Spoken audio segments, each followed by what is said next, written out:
All right. Hi, everybody. Welcome to Starfinder. We're going to play in space. It's going to be fun. Space. So excited. Yeah. Space D&D. Space Pathfinder. Whatever. Um, so I'll let everybody introduce yourselves. Um, my name is Chris. I am the Star Master for this game. or Star Lord, if you will. Who? Um, you've never heard of me? Uh, so I'll be running this. This is just one of the adventure paths for Starfinder. I just picked a canned one because it'd be easier than trying to run like a custom one and get all that done while learning a system as well. So I don't think any of us have played Starfinder before. Not So a Nope. this one. is yeah, this is going to be a learning experience for all of us. It's a really cool system. I read the core rulebook several times before this, getting ready. So I'm really excited to see how it plays and see how everything pans out. There's going to be some clunkiness. It's just going to happen. There's going to be some rules that we're not quite sure of, which we'll bounce back and forth, and I'll just kind of keep things flowing for story's sake and just make sure that we're having fun. Yeah. So if you guys want to go ahead and introduce yourselves and kind of give us like a brief description of your character, like maybe race, kind of what they look like, and like personality, just so we don't get too much given away. Sure. Yeah. I'll let Fen and Bran go first. Okay. So my character is Ray Sarai. He is a. Let me get this right. He is a Karasha Lashunta, and yeah, just he's kind of a just kind of a he's got a aggressively like common look about him.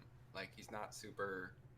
Nothing stands out. He's just very average, super. Just a little stock on the stockier side, and short hair. He's got his littleish into tentacles, and typical clothing. And he doesn't really stand out too much, but he is a mechanic, and if you're into certain mechanical things, and if you're looking on the uh, on the net, I already forgot what we were calling it. That's fine. If Infosphere. you're looking for tutorials on programming, you might have seen him as Ray of Rice with some tutorials on that. All right. Love it. All right. I am Bran, and today I will be playing Tenon Kask. He is a proud Vesk soldier, forged in the heat of battle, and now just wants to explore a bit. Very big heart, but still the culture of a conqueror resides in him.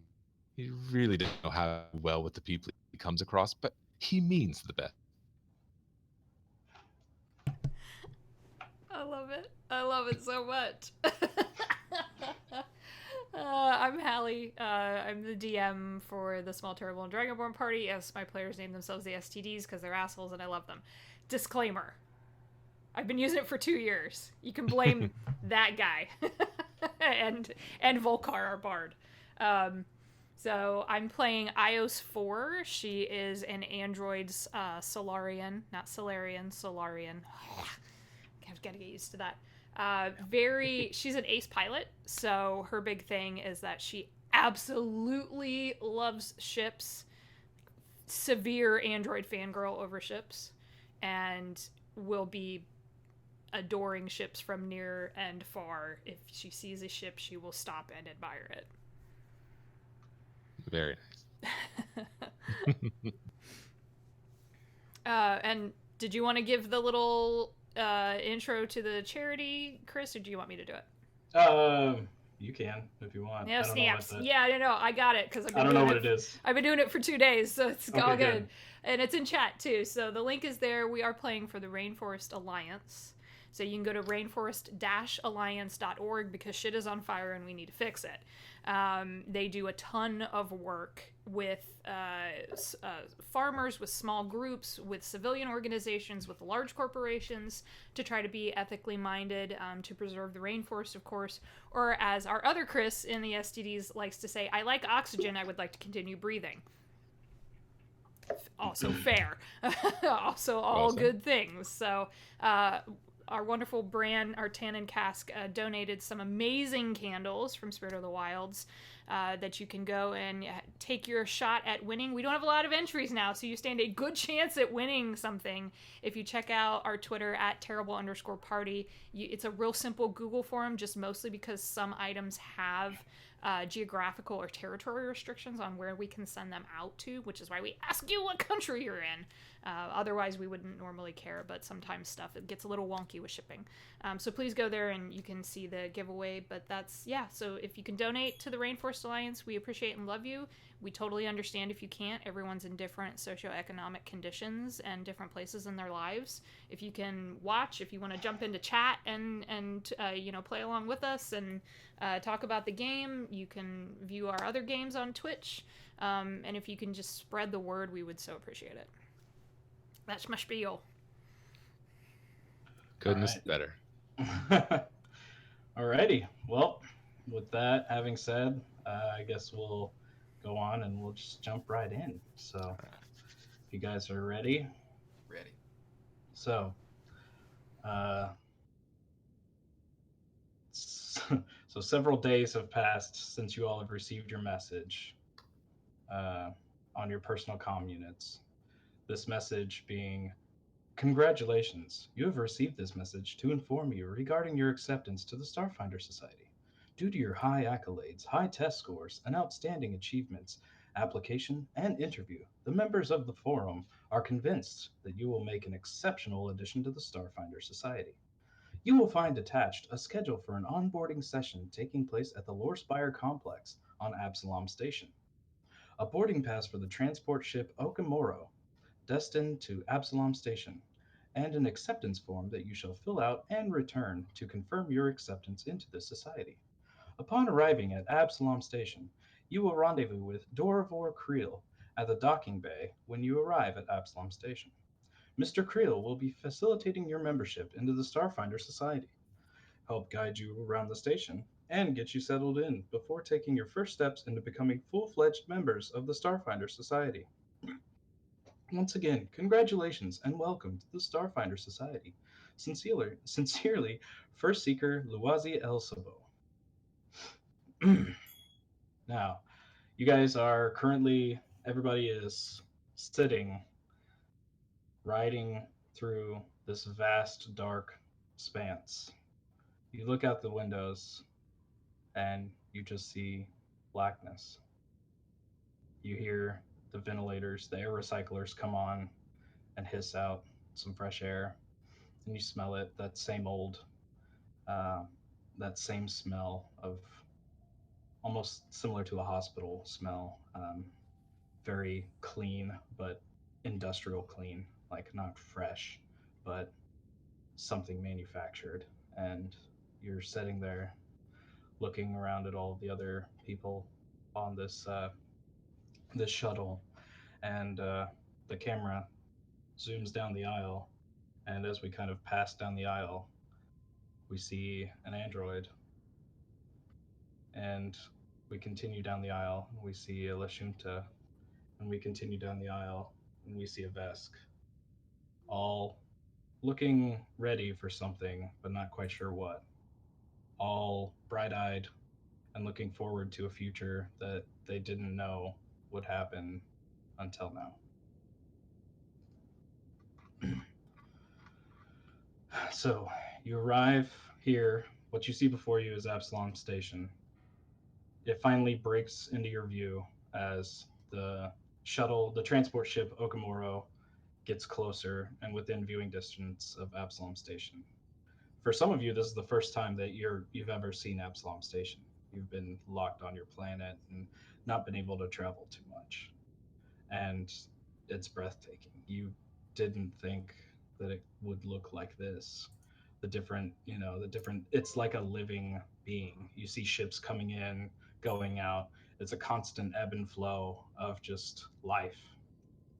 And the closer you get, you see even more details and even more wiring and structures and lights and sounds. And um, you reach the landing bay, the landing docks for the shuttle transports. And as the Okamoro docks, you hear this intercom come on that says, "Thank you for riding the Okamoro. Please make your way off the shuttle doors. Please stand back as the shuttle doors open. Thank you, and have a wonderful day." The brightly lit docks of Absalom Station are buzz with activity as travelers bustle by, preparing to board or disembark from starships. So let me move you guys to the actual. All right. Boom. Okay, here we go. Did it load for you guys? Yes. Okay. Yes. Dang. So this is what you guys see Nice. as you guys step off. You guys step off, and so this is what you guys see in front of you right now. Brash and swaggering star pilots, scurrying Yosoki mechanics, expectant colonists all mingle with enigmatic Kasatha mystics, hard-faced miners who are out mining asteroids for water and any minerals they could find. You see these huge, hulking Vesk mercenaries who are just like stomping forward as if there's nothing in their path. And it just creates this sort of microcosm of variety of this life that's in the packed worlds. New arrivals meet friends, loved ones, or business contacts and are whisked away into the humming activity of daily life on the vast space station. Beyond them, ground crews tend to the dock ships, and dock workers in mechanized cargo lifters load and unload freight baggage. So, kind of like an Alien, those big, like, they're just moving freight and moving baggage as far as your eyes can see. A sharp tang of ozone hangs in the air, a byproduct of electrical discharges from the docked ships, but underneath, the station's atmosphere has a slightly used aroma, similar to the air recyclers that you were smelling on the shuttle. The docking bay's deck plates thrum beneath your feet, though whether it's from the passage of innumerable feet or the vibrations of the station's power conduits and air recycling systems is impossible to say. So as you guys make your way forward, you're all looking for a dwarven man named Dorvor Creel, who is your contact. And none of you have noticed each other yet. You are all just in this crowd, just walking forward. And so as you walk forward, you see off in the distance this tall and lanky dwarf with this overcoat on, and you can kind of spot out what looks like the Starfinder emblem. It's got a bristly iron gray beard and really deep eyes with big bushy eyebrows. Um, but he looks kind of just like another dock worker. Like you've seen these other trench coats, but that Starfinder emblem is really sticking out to you. And he looks at he's kind of looking at his hand computer, his hand terminal, and he looks down, probably looking for the faces he's supposed to meet up with. And he keeps scanning the crowd almost back and forth, like looking for somebody. And then as he meets your eyes, he kind of raises a hand and starts to like wave and giving you a friendly smile. Um, and then as this happens, let's see. So as this happens, I want everybody to make a perception check. Oh, first roll. Yeah. First roll. Here comes Perception. the one. Yeah. Perception. Okay, I think I should just be able to click it, right? Yes. Yeah, Ah. it should. Okay. Okay. 23, 14. Wow, nice. Okay. Really good rolls. All right, so let's see, where's it at? So you all see Creel waving and kind of like waiting for you in the middle of the docking bay. Um, so iOS 4, you see kind of as you scan the crowd, you're sort of used to being very anxious and well prepared when it comes in these kinds of situations with being in an unknown environment and always kind of on the lookout for danger. You see these men start to like set up with weapons drawn off behind boxes and off behind crates. And let me move you guys to the docking bay. Oh, So this is shit. this is what the docking bay looks like. Dang. So can you guys see this? Yeah. All right.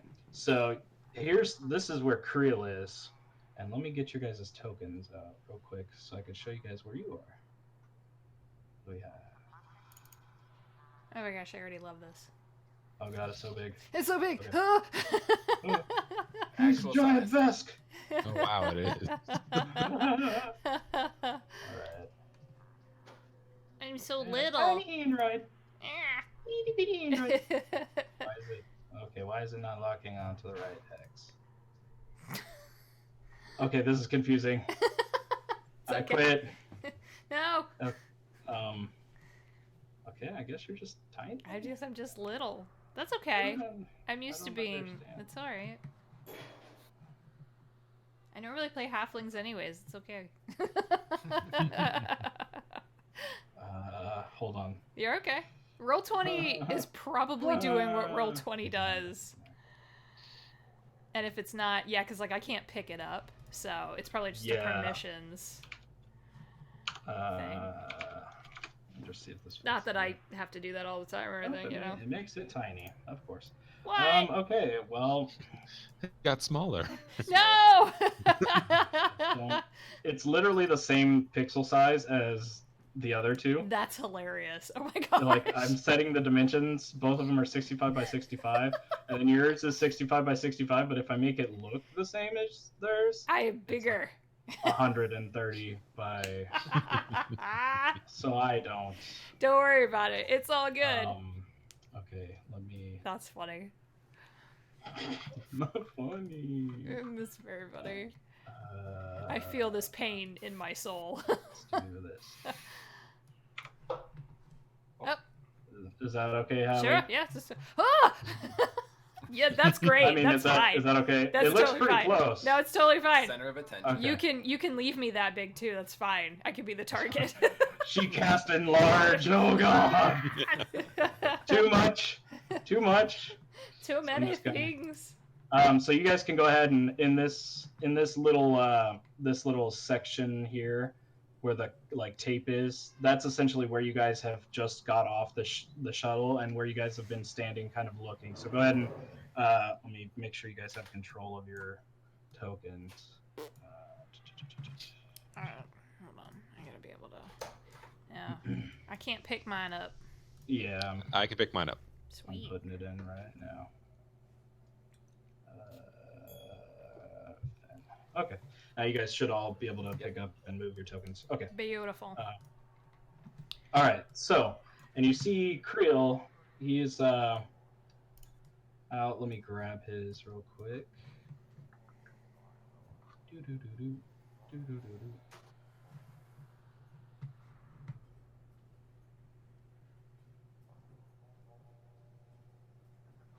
Dang it. Oh my Where'd it go? Okay. More coffee. All right. Well, this is just. Sorry, it just shuffled all of my tokens. Oh gosh. Don't know why, but okay.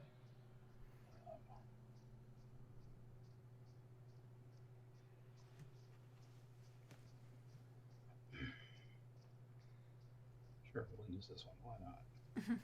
All right, so he's over here, and you see him kind of start to wave, and then as you see him start to wave, suddenly the air is filled with laser blasts, as from both sides, this the left side and the right side, you see these groups just start firing at each other across the way. So we're gonna go ahead and roll initiative. Ah! Oh god! And then iOS 4, since you witnessed beforehand, you're going to get a surprise round along with all of these guys as well who I just don't started know who firing to shoot on the at. crowd. Initiative. All right, shiny. It gave me some kind of an error. Oh no! You wanted to send the results to the 15.02. track tracker. What? Oh, the tiebreaker. Yeah. Oh, Stupid okay. tiebreaker rule. So weird. Okay. So 18, 15, and 17. Jeez. That's pretty good. All right.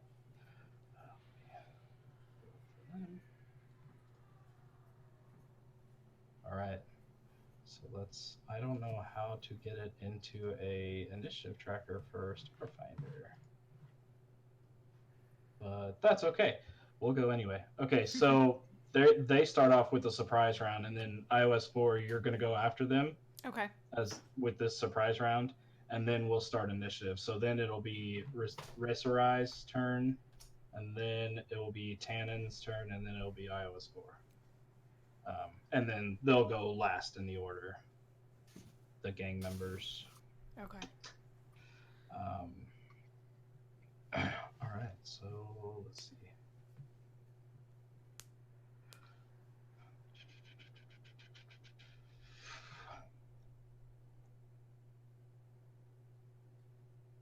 All right, so could everybody roll a d6? Yes.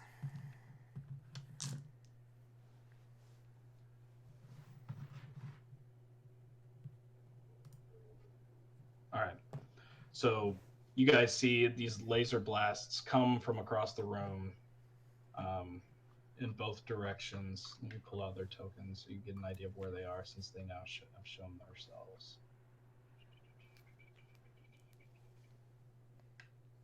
Where is it?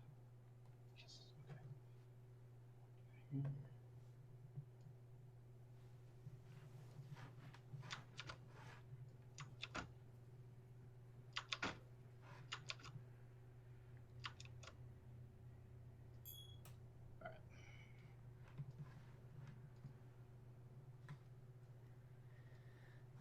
So as you see these laser blasts, you guys see these laser blasts fire across the docking bay. You see one laser blast hit Dorvert Creel, and you see him just go down in the crowd as the crowd starts to disperse and people just start going crazy. You're just, where's the music at? I know I had some music going. So iOS 4, what are you doing on your surprise round? Oh gosh. From my vantage point with On that. the spot. Go. On the spot. Oh god. With that perception check, because can I tell who's on what side? Like, why are they shooting at each other? You don't. I mean, Don't you have don't know. any clue. Okay. People just started firing. Are there different Just see. differences in the armor? Make. Let's see. Make a gosh. perception check. We'll make a Okay. perception check. Okay. I was good at this last time, but it's gonna fail me now. I have a feeling. Nope. Damn it! No, wait. It's 23. 23. Yeah, you're super perceptive all the time, every time. You see nothing. No. Yeah, you get kind of a sense. These guys look. They're different races. It doesn't look like there's any like one particular thing that groups these people together in any way, shape, or form. But you do see some like symbolisms on some of their jackets. I want you to make a culture check. Because I'm To see if you can see what these markings mean. so good at this. I'm not. Hey, you never know. This is a 20. Jeez. I swear roll I'm 20 so is not good at loaded. this. I don't know. I only have a +1. Okay. All right. So on the left side, the left people, it looks like on all their jackets or on all their clothing, they have the 2 and a 1 on all of their jackets. The 2 and a 1 somewhere. Like, and, you know, some of them have it tattooed on their face, like in these kind of weird tribal looking, like artwork, and but the majority of them have it on their clothing or somewhere, some marking. Some of it look like, you know, the prison scratches where they're like counting down the number of days they're in. You can see, and it's like 21 scratches. So it's like there's a 2 and a 1 on all of their jackets. Then on the right side, you see a bunch of crowns on all their clothing. So there's like crowns on all of them. on like some of their jackets, some of them on their pants, some of them have like headgear that like kind of incorporates a crown look to it. Okay. So you get kind of a feel that maybe these are two different gangs, maybe these are warring gangs or like fighting against each other for some reason. Um, Okay. so All right. Well, that's good to know. Because I don't seem to really fully understand what is happening. My mhm, goal is to try to save Creole. okay, So I'm going to. Sorry, this is all new. So it's like, oh no, it's gosh. fine. So you have a movement and you have standard action. Right. I'm going. So My shutting off my solar manifestation is that my whole because I want to try to stealth my way over to him. That's my intention. shut off your what? My solar manifestation. So I basically have this like little blue halo over my head. Mm-hmm. I am a target. And in order to stealth, I have to shut that off.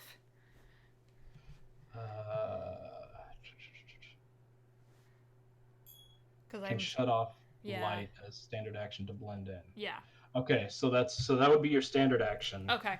So you can standard action turn that off, and then you Yeah. can use your movement action of 30 feet. Or you Okay. can leave that on and you can move 60 feet, a double move on your round and get 60 No, feet. I'm gonna shut it So, off because I want to try to okay. draw as small of a target as possible. All right. And it looks. Oh, this is tough. So I'm just gonna start making my way due east Okay. and start to move that direction so that I can try to go unnoticed as possible with all the people running around and try to get to him. I don't want to cross the line of fight between these two groups. Gotcha. Okay. All right. All right. So the surprise round is over. So now we'll get back to the head of the initiative. So, Raisarai, That's me. you're first in the initiative. Um. Okay. So you have a movement action, a standard action, and a bonus action. All right. Well, I think is it. Do I know who like specifically shot Doravor, or is it just he was just It was shot down? it was such a chaos of flurry of laser beams that you can't get a good feel for which side. You don't really trust your gut on which side shot first. Okay. It's sort of the whole Han and Greedo thing. It's like, Right. But these guys are like not official in any capacity. They're like gang yeah, members or you see something. no official like markings on them. They look like just normal street like they were blended in the crowd before. They had no standing out uniforms or Right. anything like that. And then all of a sudden laser blasts. And then is there any kind of like, technology, defensive systems, something that I might be able to hijack nearby, or just Well, boxes and there's this is an information booth right here, Mhm. and you have this cart that's sort of like a loading cart. Okay. Besides that, there's really not much besides the starships, which are all kind of Off. being abandoned or being in lockdown Right. because now there's a shootout going. And you guys in the distance, you can kind of hear these alarms going off now as a shooting is happening. All right. Then I think I'm just going to dash towards Doravor. All right.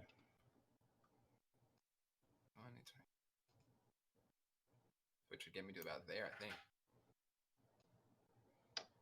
Yep. Okay. So, all right. And that's your turn. Yep. All right. So then next up will be. So you guys see this Lashunta just kind of like moving through the crowd, pushing his way through people. And next up is Tannen.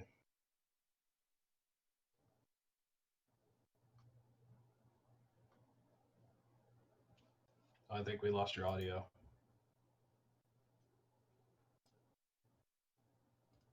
Or maybe I lost my audio. I don't hear. Oh, okay.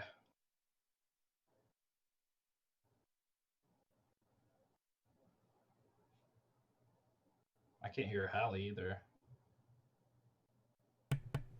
Oh, never mind. Did we get audio back? For you, yes. For you. Still can't hear Still. Tannen. No. Yeah. Sorry, everyone. Technical difficulties. It happens.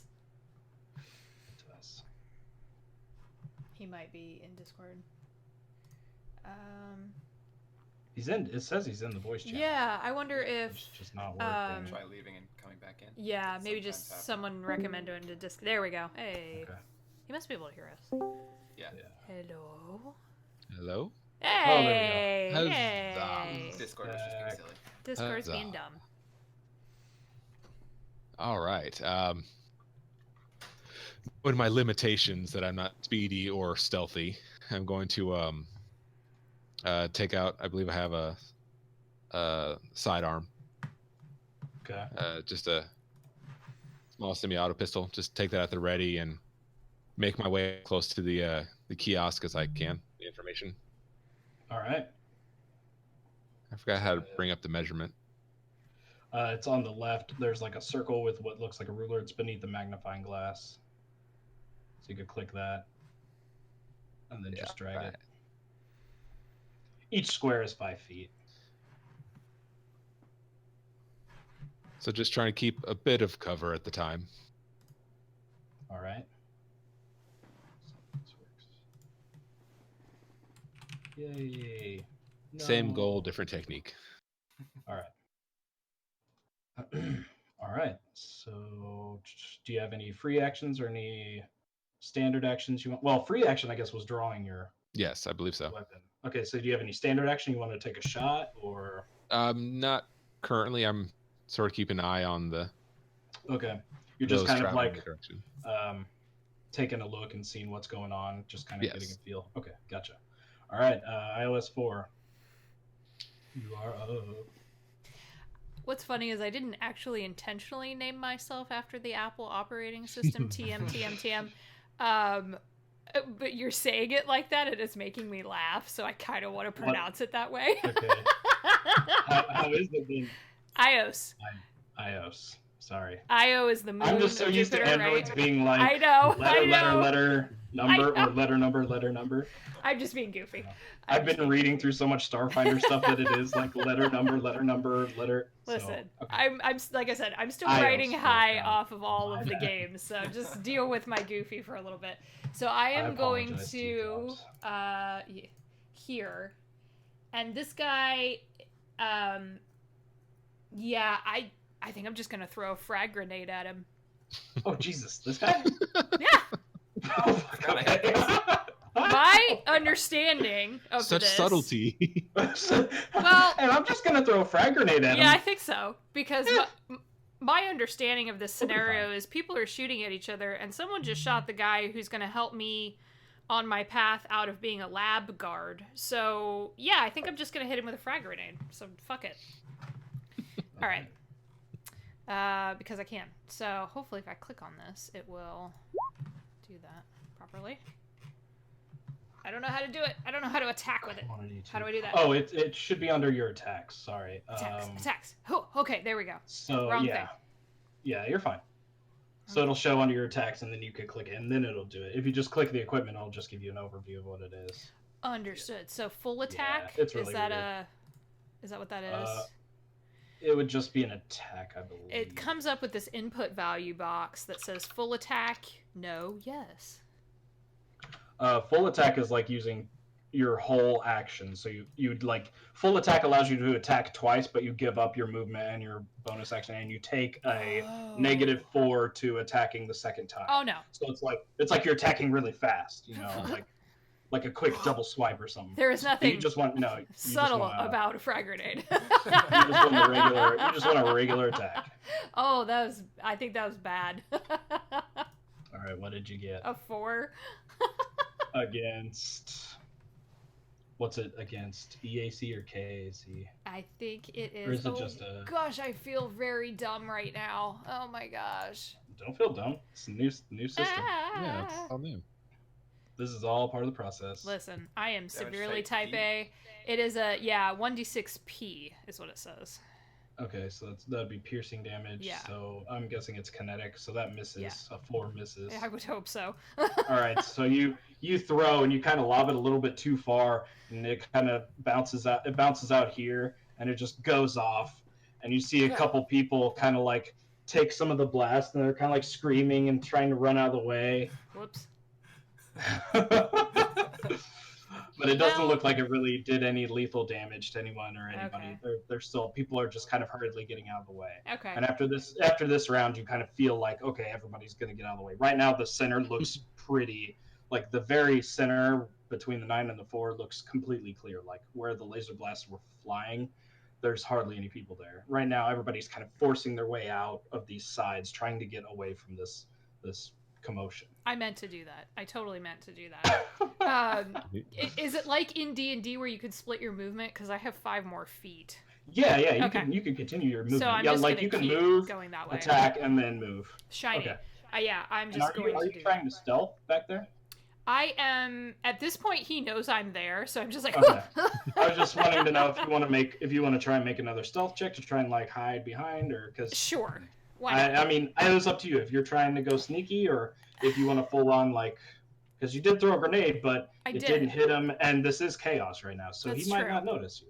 Okay, well, fair enough. Then I will go ahead and so you want me to roll stealth? Yeah. Oh gosh, this will be interesting. 11. 11. Yeah. All right. Okay, so you kind of take cover behind this vent system.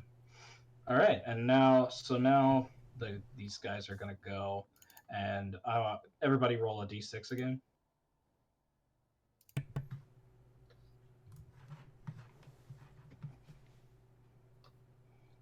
One. All right. All right. So you guys see some more laser blasts fly across at each other. They're still shooting at each other. You see this one move up here. You see this guy kind of follow around and move out back behind this box back here. You see this guy move back here, kind of taking better cover positions. This guy just kind of runs out here and makes his way kind of out towards the open a little bit. Okay, back there, yeah. This guy pops out, runs up to there.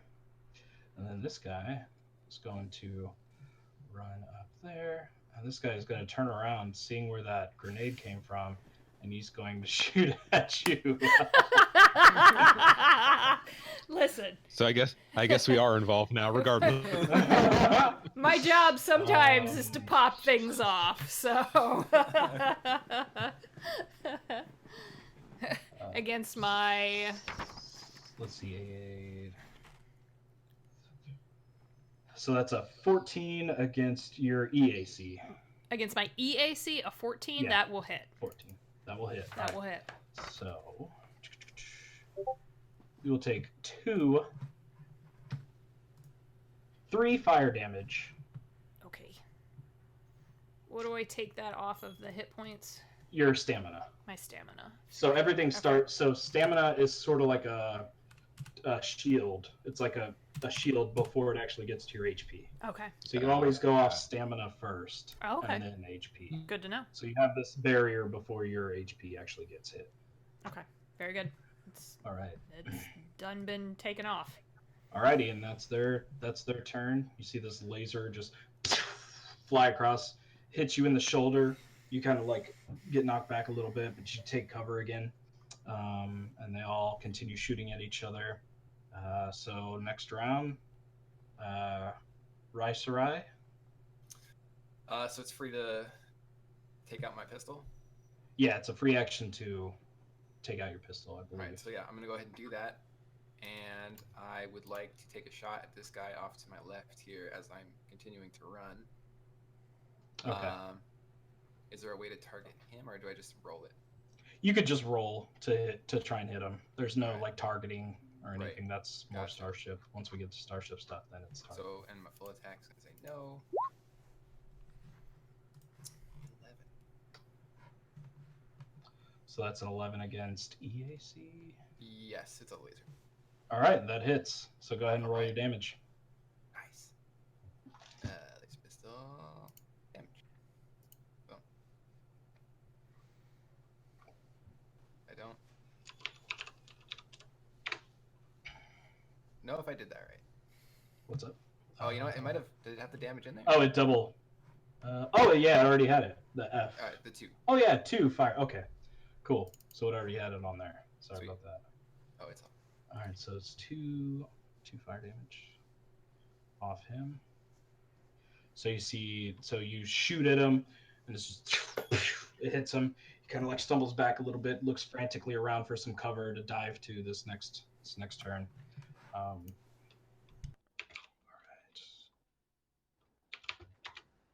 right. And then with the rest of my turn, I want to try and get to the dwarf here. All right. And am I able to drag him towards these boxes or not? So you'll have to. It's essentially a standard action to like grapple him. You'd make like a grapple check to like grab onto him and pull him. And since you already shot and used your free action to draw your pistol, you can forego the rest of your movement. I'll say to like at least grab onto him and like get him ready. So next turn you could just all right, start just like drag- crouch down next to him and like get my hand on him. Like I got you, buddy. Like hang in there. Yeah.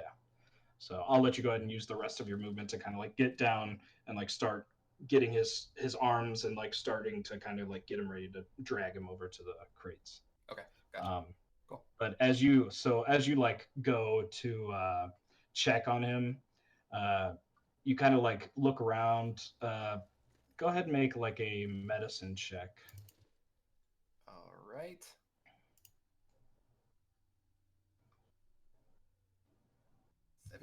Okay. So as you go down and you're like lifting up his arms and kind of like getting him ready to kind of like get under his arms and start pulling him back towards these boxes, you see that there's a hole burned completely through his neck from the laser beam.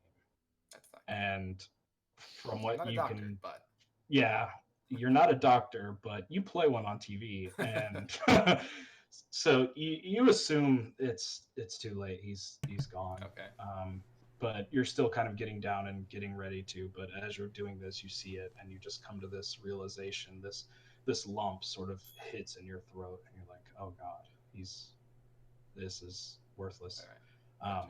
But that can come up next turn if need be. So is that that's the rest of your turn? I don't think you have anything else. Okay, Tannen. All right. I know I wouldn't have seen the condition that our late dwarven friend is in, so I assume I keep moving forward. Yeah, you just see this Lashunta like kneel down by him, so you're assuming that it's an ally. You don't see him doing any harm to the dwarf that you were supposed to meet. So, but you don't know what condition he's in either. So yeah, you do whatever you think is right. So I want to keep pressing forward and take a shot at the gang member that was originally hit with our laser. Okay. All right, go ahead and make that roll. You're hitting this guy right here on the left. Yes. Okay.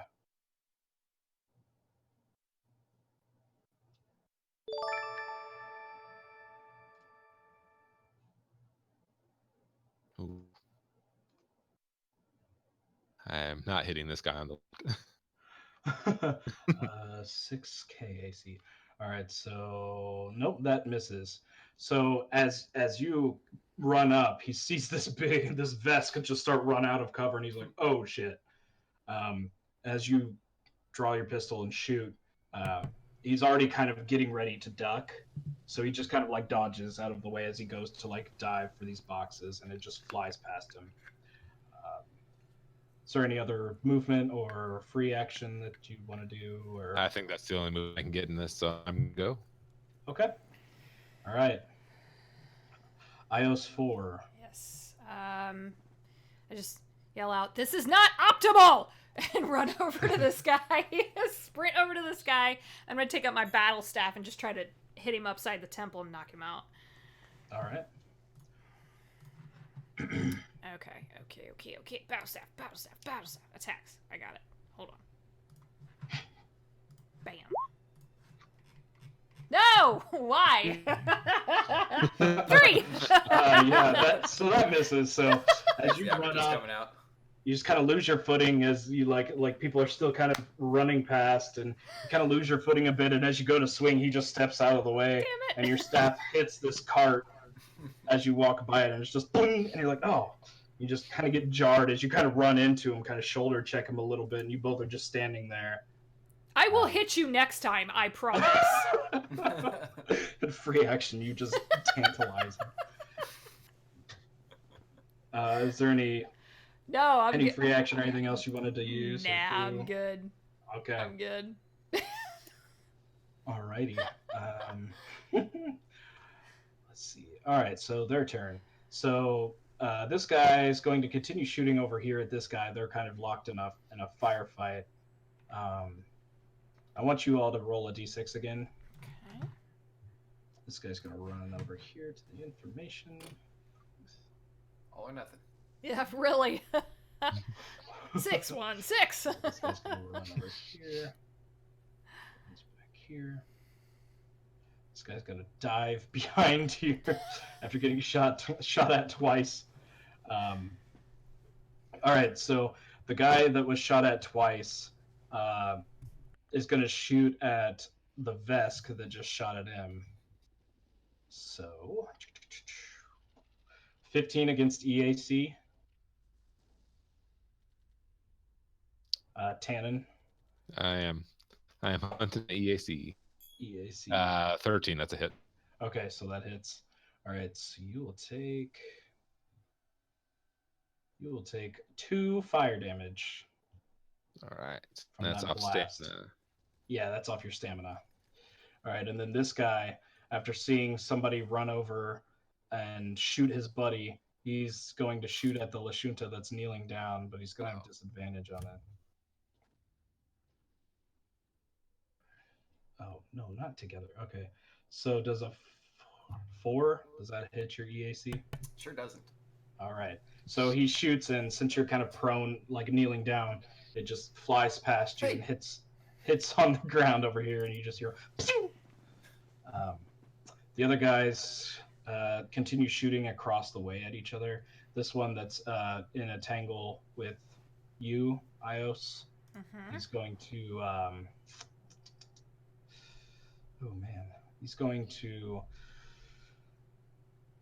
drop his laser pistol and pull out a club. It looks like this crudely made weapon that looks like just a piece of like air pipe or oxygen pipe that he tore off in an alley and kind of wraps some stuff around to give it sort of a handle, and just going to swing at you to try and hit. Oof. It's 22 KAC. Just a little bit. All right. I just yell out, "Did you take that off a ship? Don't do that!"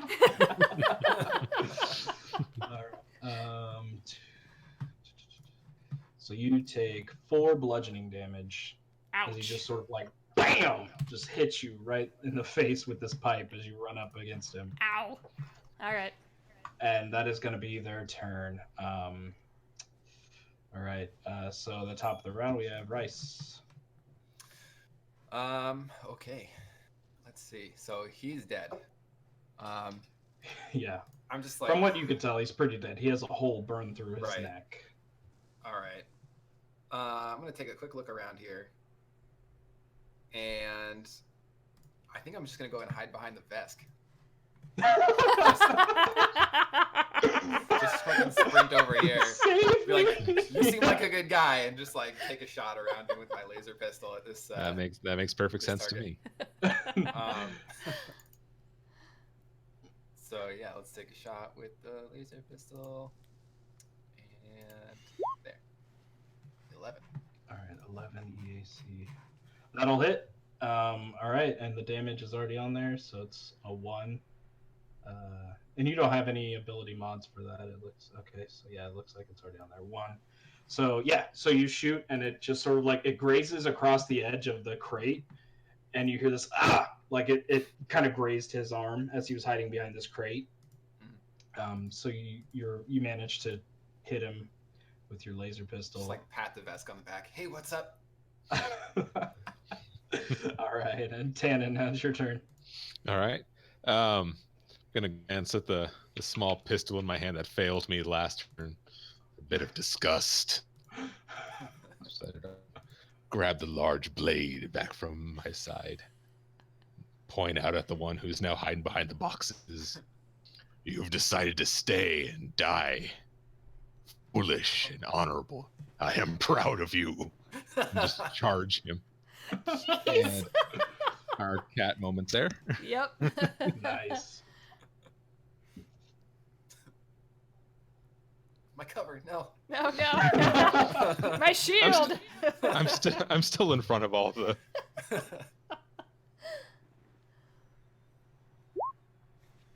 Oh,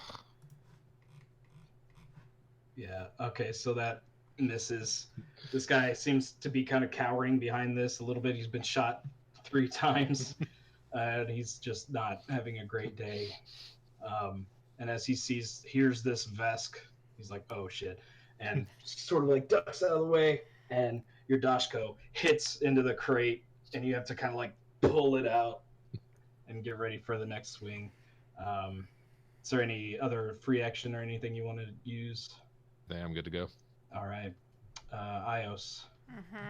Well, I foolishly rushed into this situation, so I'm going to do the only thing that I can do, which is try to hit this guy again. So now he's just pissed me off. So, alright. As angry as I can get, anyways. So I'm just going to try to whack him with my battle staff again. Come on, don't fail me. Do better. That's not better. That's a 7. That's not better. So that misses. As you go, you like try and pull up your battle staff after hitting this cart. Your arms are feeling. You get kind of like that vibration tingle from hitting something solid that you weren't expecting. You bring your battle staff up, and he just sort of like parries it with his club, and just kind of like stares you down. And Don't you know you're supposed to stand still and let me hit you? This is how this works. And he has this like glittering crown drawn on his helmet. And he's just like, I love. This is something you don't want to be involved in. Oh, now I'm really gonna hit you. All right. Next time. Next time, I swear. In anger. All right. Do you have anything else you wanted to do, or? I'm afraid if I move away, he's gonna hit me. So no. I mean, you can move away. There's a chance he won't hit you. He knows I'm there. He will get an attack of opportunity, but you. Nah, F it. Ios isn't a chicken. She's gonna stand there. All right. All right. So now it's the gang members' turn. This guy is gonna run back here. Yeah, run back there. And as he sees you guys starting to engage on his buddy, he's gonna shoot at the Vesk that just ran up.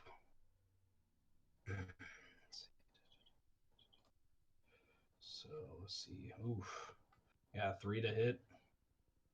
That's, I think it's safe to assume I made yeah, I would hope. All right, so he just fires off, and it just gets lost. It just gets lost. This guy's gonna turn around.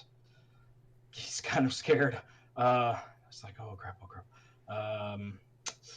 He's going to, oh fuck it. He's gonna like run off this way, and you'll get an attack of opportunity. So go ahead and roll for an attack with your Dashko as he kind of runs off. that. I almost want to, the poor guy.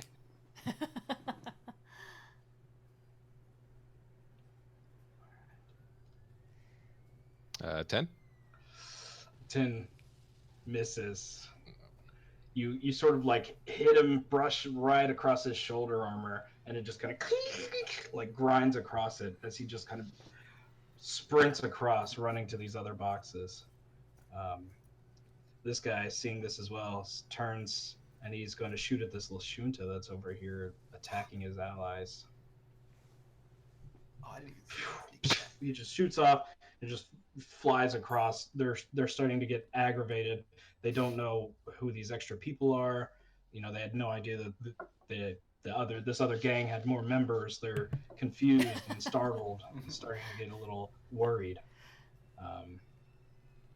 This guy's going to move forward. This guy's going to also move forward a little bit. They're both going to take shots. Let's see. So they're going to take shots at the other gang members. Whew. All right, and they hit both these gang members. Let's see.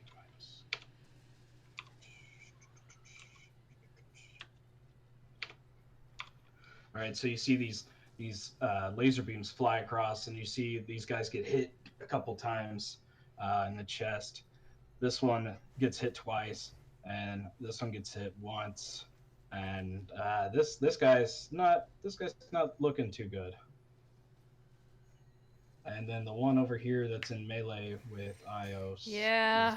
He's going to try and like parry your battle staff and bring down across your head, Okay. trying to hit you. Oof. And he misses. And thank At least God. I hope Okay. so. Yeah, that super misses. 3 plus 5,000. Oh, 3. So 6 misses. Misses. I feel like this Okay. is retribution for all of the shit I've put you through as Orin. I didn't program roll 20 to roll poorly for you. That's what you said. All right. So that's the gang members' turns. Now we're back up at the top with Rice. All right. How far are we from this guy? 20. Perfect. I'm going to throw a frag grenade at him. And so if I'm not going to move, I can do a full attack. Is that how that works? So full attack. I don't know how full attacks work with grenades though. Let me see. You aggressively lob it into that guy. Just like, stop that. I aggressively lob. You spooked me. Grenade. I try to beat him with it as well. Exactly. It's like a two-handed undertoss. Yeah, it's just like, I can't miss this way, I swear. I know that for a full attack with like a pistol or a laser, is just you attack twice. I'm not too sure. Let me try and find it real quick.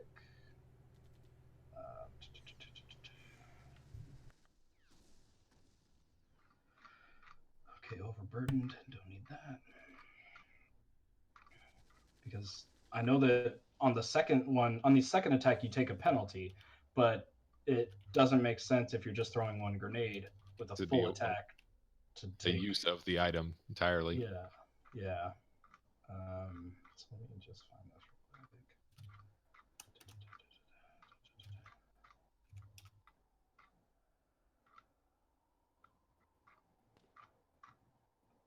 Okay, here we go. Full attack. You can spend a full action to make 2 attacks, each with a -4 penalty to the attack rolls. So you can throw 2 grenades if you want, taking a -4 to each grenade, from what it looks like. So certain weapons have special individualized full attacks. So some have fully automatic attack mode. Sometimes they're special full effects. So I don't think a frag grenade has that.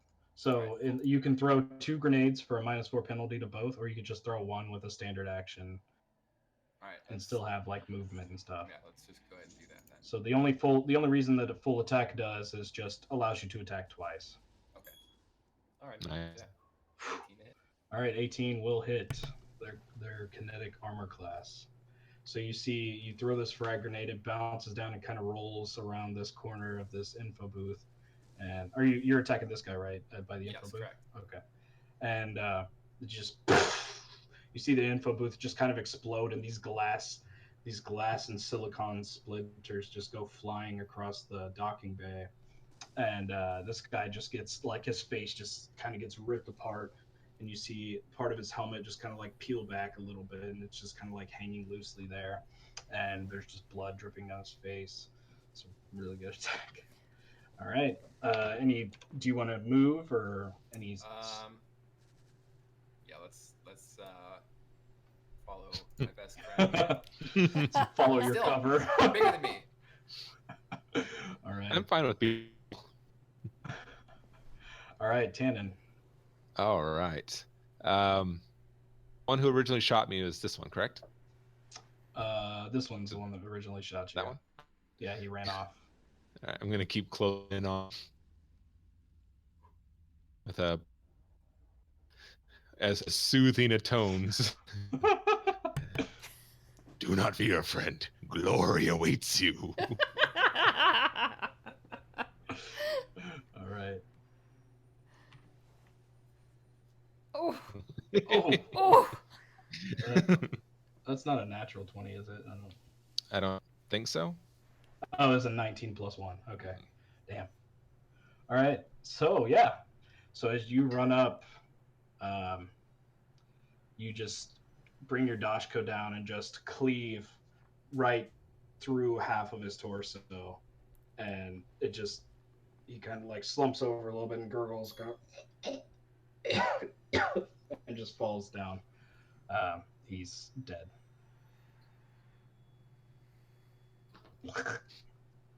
All right. I am proud of you. All right. Anything else on your like free actions or anything? Do you have any movement No. left? No, I think that would have been. Okay. I mean, I guess I can't close in on our other friend here. Yeah, you can if you want to. If you still have movement to use, go ahead and use it. Yeah, I should have another feat. All right. Right. All right, Ios. Yeah. You're up. Cat. This is not optimal. Bring the stick down on his. I don't know what else to do. I'm learning. You'll hit him one of these. I'll get there at some point. You know, I believe in me. If I'm not moving, I take a full attack takes a -4, right? A -4 to both attacks. Yes. So you can attack twice. So if you just say full attack, it should automatically take that penalty out of the rolls. I'm gonna do it because nothing else has worked so far. Nope, none of it works. All right. Oh jeez. I give up. So you get in like a fit of rage, and you just go and like you like hastily swing, just kind of like back and forth, batting him off of you. My target stands still in the simulator. Why won't you stand still? He's just holding this club, like this pipe, like across his face, and it's like you're just beating the pipe. You're not even like really hitting him. It's just like ding, ding. I love it. All Yeah, right. she's just angry at this point. She's like, why? All right. Did you want to move or? I can't free move with a action? full attack, right? Oh yeah, that's right. That's Yeah, right. so full I'm- attack yeah, is- I takes your full action. That's right. fully So that's your admit full That turn. I'm staying here. Yeah. All right. So the gang members. So these kings are gonna run over here, and they're gonna continue to shoot these guys. Now there's only one left. Oof! All right, making their job easy for them. Mm. You see these laser beams fly across and hit this guy square in the chest, and you just see as he kind of like falls backward. There's this just like burning hole in his chest cavity, and he is no more.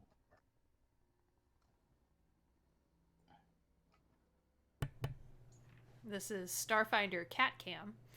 Totally. Aw.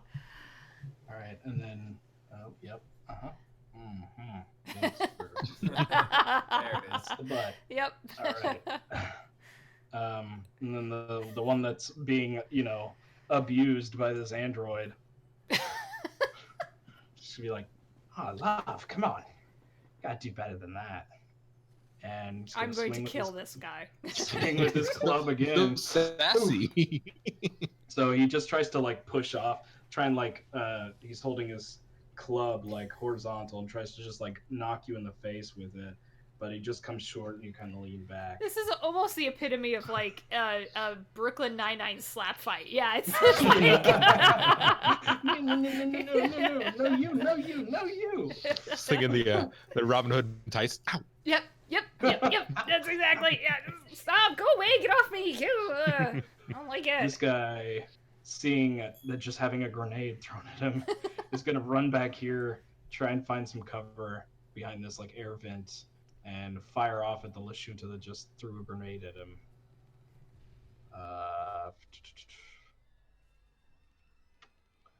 16, or well, no, 10. Sorry, 10 versus EAC. I believe that does not hit. Yeah, I'm fine. All right. So as he fires off around the corner of this vent, it just kind of like zips by you, and you hear it kind of like bing ring off back here in the back, and that is all of their turns. So now we're back up at the top of the race. All right. Well, I think I'm gonna do a full attack on that guy. Like All right. flurry of shots here. Flurry of shots. Everybody has a monk skill in Starfinder. All right. So first attack 6. That misses. And second attack will hit. All right. So you fire off a couple quick shots. The first one hits the cover right in front of him. The second one, as he kind of like peeks out to see what's still going on, kind of hits him right in the shoulder, kind of knocks him back, staggers him back a little bit. Ow. 3 plus. Damn. That was a natural. All right. Oh. That was a good shot. 8. Damn. Oh, fuck. Okay. How do you want to do this? Just like, yeah, I'm just like, stop shooting at me, and just like all the shots I can manage, just whatever hits him, and I was Just like, purely- All right. So you do that, and he leans around this corner, and as he leans around, you see this like face visor that's sort of reflecting this image of the battle behind, and you see yourself, and you see these 2 red beams. They look like they're coming at you, but then you just see this of red as it just goes right through his face, and now you see this clean hole, and he just kind of falls forward onto the ground. just like slump back against the box, like, whoa, okay. Absalom Station's dope. Lovely. Is this our initiation? What's going on? This is the takeaway from All right. Did you? Well, no, that's your full turn. All right, Tannen. And be glancing down at the now dead body in front of me with a little bit of an eye twitch. Glance over to the other gang members who took the shot. Kind of clutch in the dosho and do the walk that direction of, are we going to fight? Are you going to make up for what you've done? All right. So you moving? So, yeah, we'll be right there.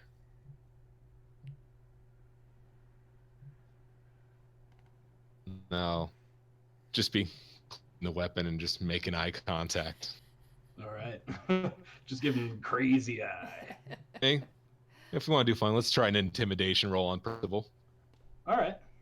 Which one do you want to intimidate, or just in general Sure. intimidate? Be lock it eyes on. All right. That one. All right. Go ahead.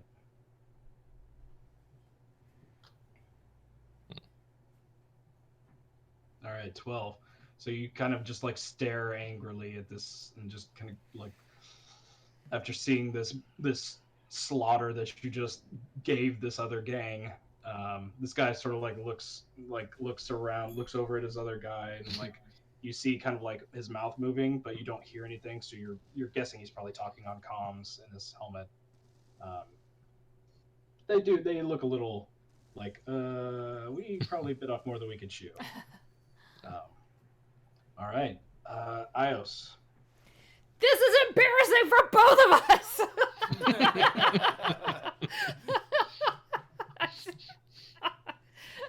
Because to do my Solarian stuff, I have to use a bunch of actions. So fuck it, I'm just gonna be boring and do the exact same thing.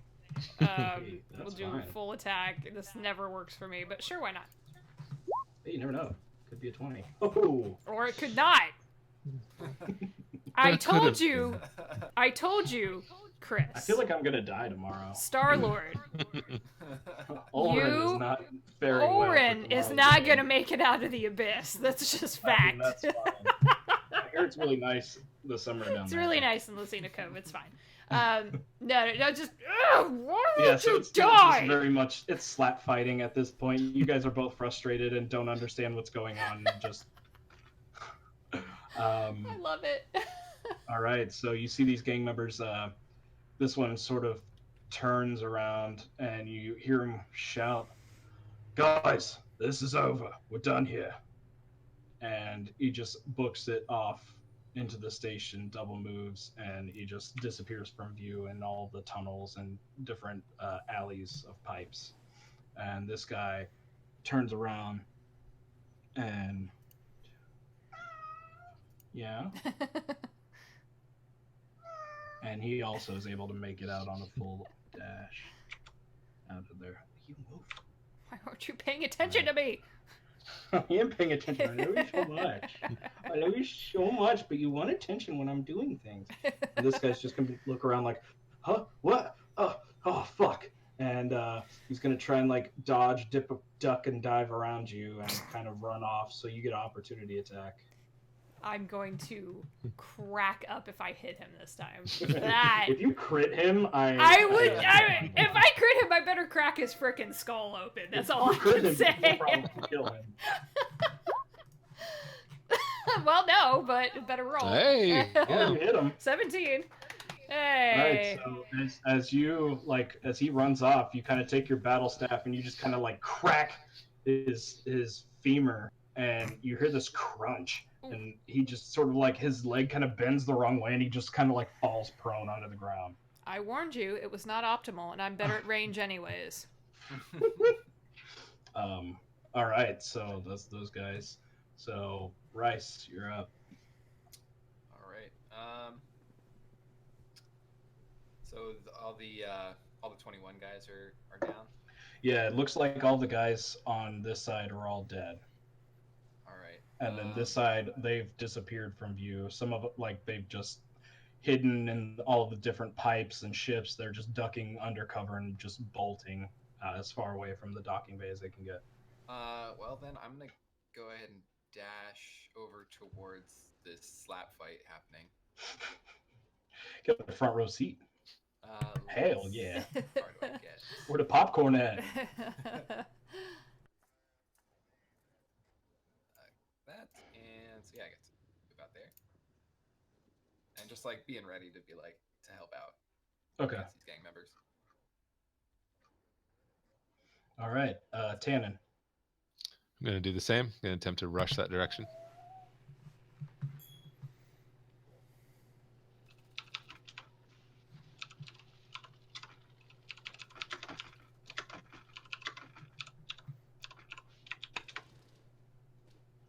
All right. Ios. He's prone. He is prone. And I see these other two rushing my way. Yeah. So Pathfinder has this thing called a coup de grace. Oh. And essentially, as a full action, you could deliver a special attack called a coup de grace to an adjacent helpless opponent. And at this point, I would call him helpless because he's on the ground and you kind of broke his femur. Kind of, sort of. Yeah, so if you want to take a full action, do a coup de grace, you can. Okay. Or just, do whatever. I mean, it's up to you. I'm more interested in walking over to him and pinning him down for the authorities to take him. Okay. All right. So with that, I'll say combat is over, and you hear the police kind of start to come back in the background, pull up, and as they come up, my pistol. Things just kind of start to go back to normal. You hear like these officers come up, say, "Hey, hands in the air! Everybody, drop your weapons. What is going on here? Somebody start talking, or you're all going down to the station." Hey, they shot the guy I was here to meet. I was just trying to help. Same. What guy? There's a lot of guys have been shot. Point over. We got dead bodies over here. We got dead bodies over there. What's going on? Just point at the dwarf, at Creel. Him, Starfinder Society. We were here for that. Oh, okay. All right. Oh, you were here for that too? That's so cool, man. Okay, well, just give me a minute. I'm gonna go talk over here where you guys just stay put right here. This is Officer Johnson. He's gonna just keep an eye on you guys. You guys stay close, all right? I want you guys to just come over by these boxes. Just take a seat, okay. And we're gonna go question some of the witnesses, and then we'll come over here, take your statements. Just please put your weapons away. I'm gonna go get some of the other people's statements. Will be right back, okay? All right. And he walks away, and this other officer is just kind of standing there. He's got security uniform on, just kind of standing there looking around, just kind of like shaking his head. And after a couple minutes sitting there, you guys kind of see them talking to some of the witnesses, helping some of the wounded onto the medical carts. The medical staff come by, and you see this small ship with like a stretcher on the back, kind of like uh, pick people up and then kind of just fly off. It doesn't look like anybody's driving. It looks just like an automated kind of like rescue vehicle, and it takes a couple people off. You're assuming to a hospital or a medical bay somewhere, and the officers are sort of walking by. This guy on the ground is just like, oh, oh, oh, love, you broke my fucking leg. Call me And love Officer again. Johnson I'll just do kind more of than that. walks over and just put some handcuffs on him. It's like, hey, what the fuck? Hey, I had nothing to do with it. Fuck. And he's like, oh, yeah, you fucking kings. All right, Mm. come on. And he kind of drags him over here and slams him up against this cart. He's like, sit the fuck down. And the sergeant comes back over. He's like, all right, we heard enough stories. It sounds like from witnesses that you guys helped take down these 21 members. Um, uh, were saying something about a Starfinder society. We don't have much say in that, but we could patch you up if need be. There's some medics over here. Oh, I'm good. Uh, I'm not. Well, all right. Well, we'll have the medics take a look at you.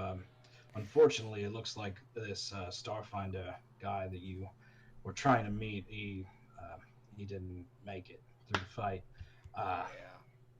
but we did find uh, his computer, and it looks like all of you were on his list on his hand terminal to be welcomed at the Lorespire complex.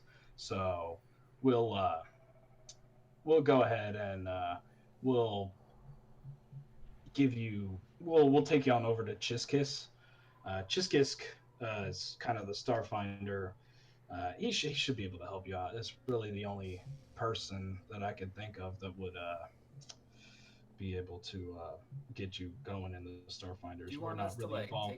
take that computer for you? We can just give that to the What? Starfinder people. Do you want us to give the computer that you found on him? We'll just take that. We can give that to the Starfinder people for you. Um, we can. We'll go ahead and deal with the crime scene here. Oh, okay.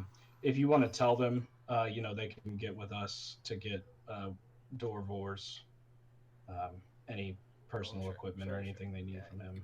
bet. But we need to handle this crime scene right now and kind of figure out what's going on and get it all handled down at headquarters.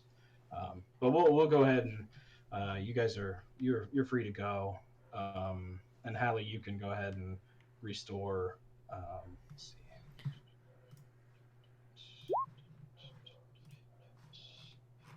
You can restore 4 stamina points Whew, whew, as they okay. sort of like they I was patch you up. I was down to one, so you know. They patch you up and just sort of like get you back on your feet and a little Okay. bit better and prepared. Okay. Um, so Can I just ask whoever this officer is if he has any idea why these gangs would target someone from the Starfinder Society? um, honestly, I don't think that they were targeting him. Um, Knowing the 21s and the Kings, it when shit goes down, they worry about nothing else but themselves. Most likely, he just unfortunately got hit by the crossfire.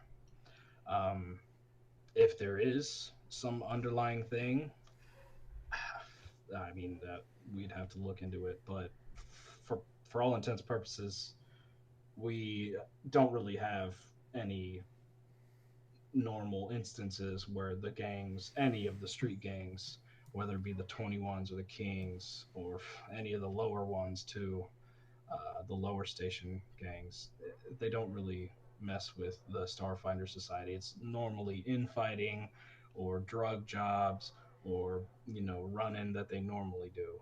Um, So it's just victim of very crossfire and circumstance is what you're telling me. it's very unfortunate. It looks that way. It doesn't look like he was targeted. If he was targeted, it would be more center of mass, and it looks like it just caught him in the neck. It's just wrong place, wrong time. All right. I just wait for him to walk away and look at my other two new companions and go, I'm a pilot. Does anyone want to go play bounty hunters? We could just do that. You can't tell if she's joking or not. There's no expression. I mean, didn't we have? I mean, I thought we were all meeting. You said you were meeting with him. I was meeting with him. Mr. Best Guy, were you meeting with him? I was. All right. Well, I mean, shouldn't we do that? I'm joking. I'm learning the joke thing. It's new. Oh, Did it work? learning the jokes. Sure. Okay. Yeah. Very good. Just kind of look at the vest and be like, You are filled with humor. Hilarious. apparently it worked. Yeah, He's it worked. gonna. Nothing goes over my head. Yeah. I would catch it. Tannen puts a claw hand over Sori's shoulder. Did you hear what they said? Witness statements. They are in tales of glory. Well. Yeah, they said that. That's the thing that happened. Oh God. All right, so the officer gave you guys the address for this Chiskisk at the Lore Spire complex, which is the Starfinder Society's headquarters on Absalom Station. And so, since Dorvor Creel was really your only sort of connection to this station, you guys, not a lot of you have been here before, nor do you know like the inner workings or anything. So it's very much just brand new world to a lot of you. Um, so you guys, I mean, your priority would be to go contact the Starfinder Society and let them know that Dorvor's dead, and to continue with your onboarding to become a member of the Starfinder Society. However, it's up to you. You guys can. What would you guys like to do? That works for me. Let's find a map. Let me pull out my rig here. I'll find a map for us. My name's Racer Eye, by the way. Who's your big friend?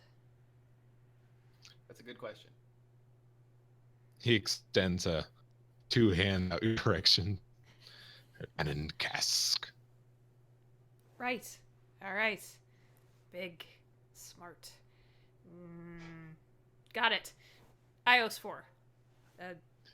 Is there like a custom? I don't quite No, never mind. Just. Do you have a map? We should do that. I'll like hold up my device. I already have the map of the station. Perfect. Let me just punch the address in. We'll I'm sure we'll find some directions. No problem. All right. So you're able to pull up a map of the station. It's not too hard to find on the infosphere. As you pull it up on your hand terminal, you see it's not too far from here. It's a couple blocks away, and it's in the Ring sector, which is a campus with a bunch of buildings and rooms. But there is this eponymous spire, which is what most of you associate with the Starfinder Society, as it is sort of on their emblem. So, as you guys get there, you go through the doors of this tall spire, and you're greeted by the receptionist, and she says, "Hello, how can I help you?" And it is this Lashunta woman with this greenish hue, and her antennae and her hair is kind of swept back into a ponytail, and she's in sort of like business attire, and just sort of typing on a computer with a comm link in her ear. So funny story. We were supposed to meet someone, Dorivor Creel, and we almost did until he got shot. He's dead. Oh, yes. I heard about the incident. That was quite unfortunate. Let me, 1 second, please. And she types out some stuff on her computer. She doesn't actually. 1 second. And she points over to this small waiting room off to the side, and she's like, "If you'll please give me a moment, Chiskisk will be with you momentarily." And she just points you over to a small waiting room. And this small waiting room, it looks there's glass on the outside facing the street, and the interior looks very nice, very pristine. It looks very much like a high class business society's lobby. There are these nice uh, couches, and you can smell this sort of floral scent that's put in with this very industrial cleaning smell from the air recyclers as you're sort of getting used to breathing this station air, which is more or less just recycled oxygen, this recycled air where they just scrub it and push it back through the ventilation. But this one has sort of a fragrance in it, and you're like, oh, that's nice, that's different. So you guys take a seat, and after a couple minutes, uh, this uh, she stands up and she follow me, please. And she leads you down a hall to a cluttered office with books and papers piled everywhere. And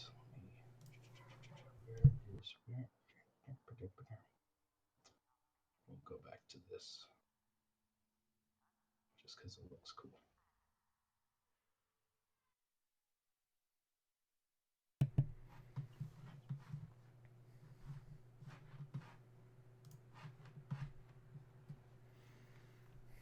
All right, and let me find. So she introduces you. Here is Jiskisk, and you see if I can get his token. Give me a second. No. Oh, oh, oh. Up. Please hold. Sorry, there's so many tokens. No, you're fine. I don't even.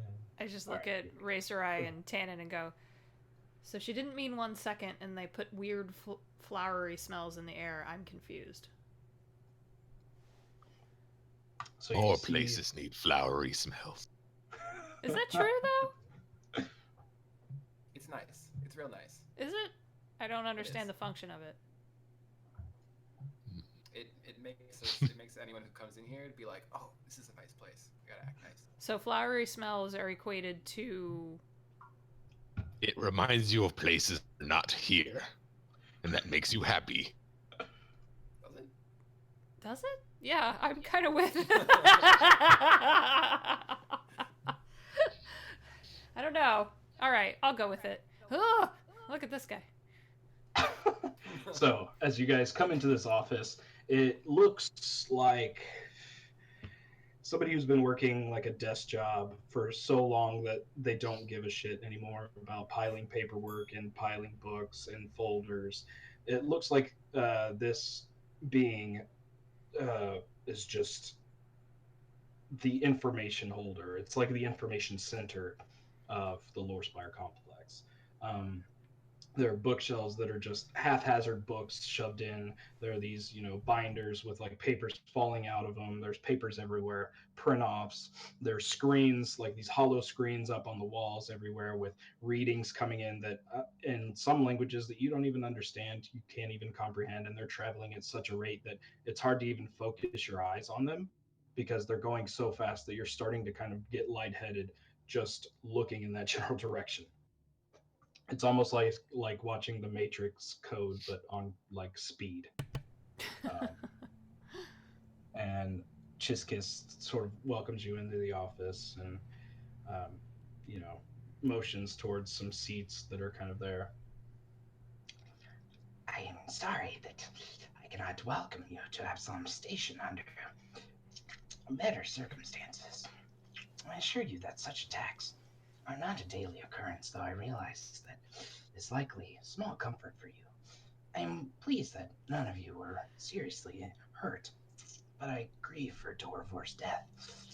He was a valued member of society and a friend. May the Lady of Graves be kind in her judgment of his soul. And he bows his head momentarily.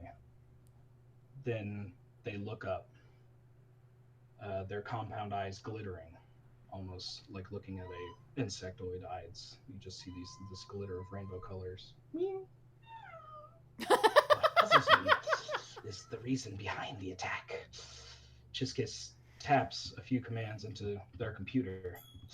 According to the incident report that just released by station's security, two gangs were involved. The Downside Kings and the level 21 crew. Gang wars are not uncommon on this station, but they usually confine themselves to the lawless sectors like the puddles. It is rare for street gangs to battle openly in public areas like the docks. I cannot help but wonder whether all is as it seems. There must be a reason why those gangs were at Docking Bay 94 at that time, the very time of your arrival, coincidentally. But what is coincidence? Was it a coincidence? Were you and Dorvor just innocent bystanders caught in the crossfire? Or might you and he have been specifically targeted? And if so, why? My understanding is that you are interested in becoming Starfinders, and since you are witnesses to the attack, I would like to ask you to investigate the incident on behalf of this society. I find out exactly what happened and why. It may simply be a matter of being the wrong place at the wrong time. I have no doubts the station's security will rule it so. But if Dorivor was murdered, I would like to find justice for my friend. At the same time, this will give you the opportunity to demonstrate your own skills and abilities and show the society that you are worthy of the title Starfinder. Good luck. And Chiskis just continues to like type on their computer, and he's looking at printouts and looking through station security, and just kind of like you see footage scrolling across these screens behind them of the station and what had happened, and it's just like each one. If you would like any information, please let me know. I believe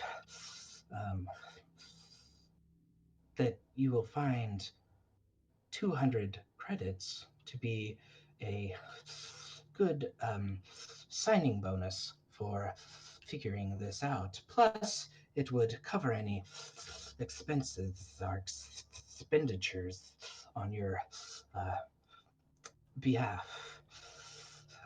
If need be, if you would like a place to stay, we have a small hotel called the Moons of Sleep, where Starfinders book rooms for staying on the station. So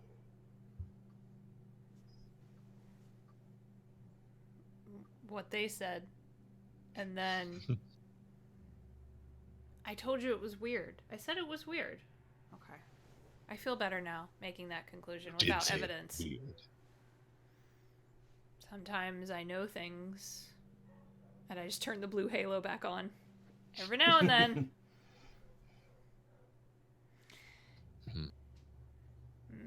Unfortunately, there's little that I can give you as far as places to start. However, you may ask around and see what you may find regarding the 21 crew and the Kings. That sounds good. I think we can do that. We can do that, right? We can do that.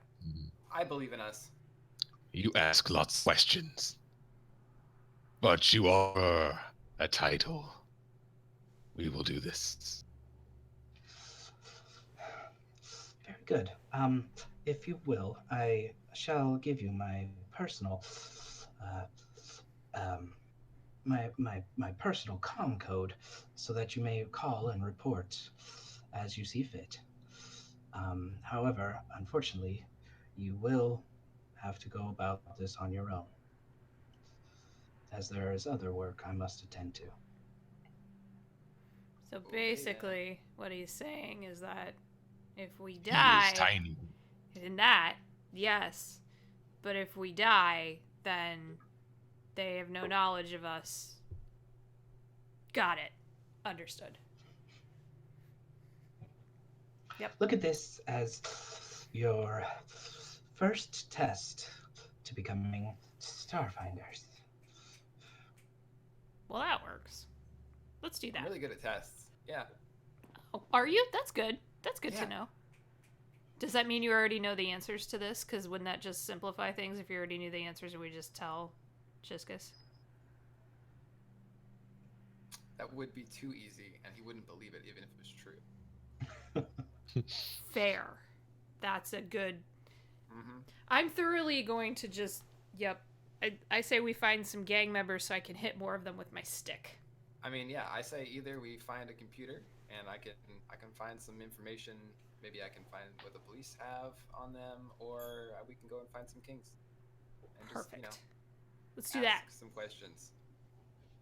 Let's do that. Before you leave, I would like to let you be wary of your stay here.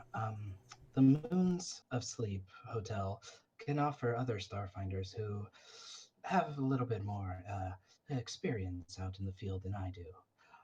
However, the transfer should have completed, and as they complete that phrase, you each hear a bing on your personal comm units, and you see that 200 credits have been transferred to each of your accounts. And Chiskis, they will continue working on their computer and start to get lost in this stream of data. And it looks like they go into this like meditative trance of just scanning over data and moving papers almost autonomously. So, ask questions, find information, take a ship. I almost said steal a ship. Take a ship and go fight some gangs. Let's do that. Let us do that. Let's do that. Yeah, I'm sure those gangs have some ships that need liberating. That's all I'm saying. Perfect. I want to take their ships. It is retribution for hitting me over the head with a pipe. Okay. God. Starmaster, can we intermission for 10? Sure, yeah. Beautiful. All right. So, is 10 good for everyone, or do you need 15, or There's plenty. just a quick get up and talk to the kitties and walk around for a minute? All right. Sure. So we'll intermission real quick. We'll be back about, we'll say 4:50 Eastern Standard Time, so in like 12 minutes. Beautiful. All right. Thank you all.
All right.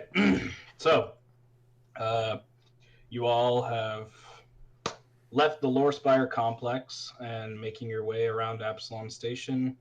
What do you want to do? You guys are looking for information about Dorvor Creel, the level 21 crew, and the ugh, downside kings. Okay. Well, it seemed like we were able to take out those 21 guys pretty easy. So maybe we find out where they are and like steal their ship from them. I like this plan.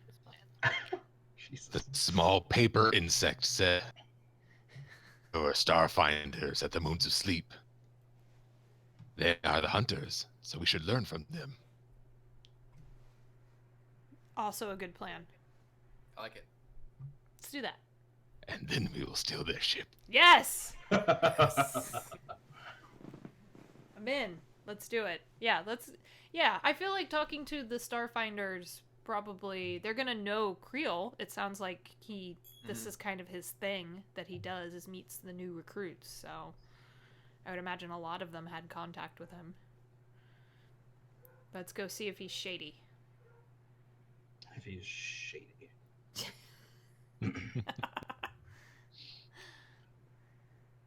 All right. Can you guys hear me all right? Yeah. Yeah. No. Okay. Oh. No? Two yeses and a no. It was a sarcastic no. Oh. Oh, okay. I'm sorry. I'm an android. I don't get sarcasm.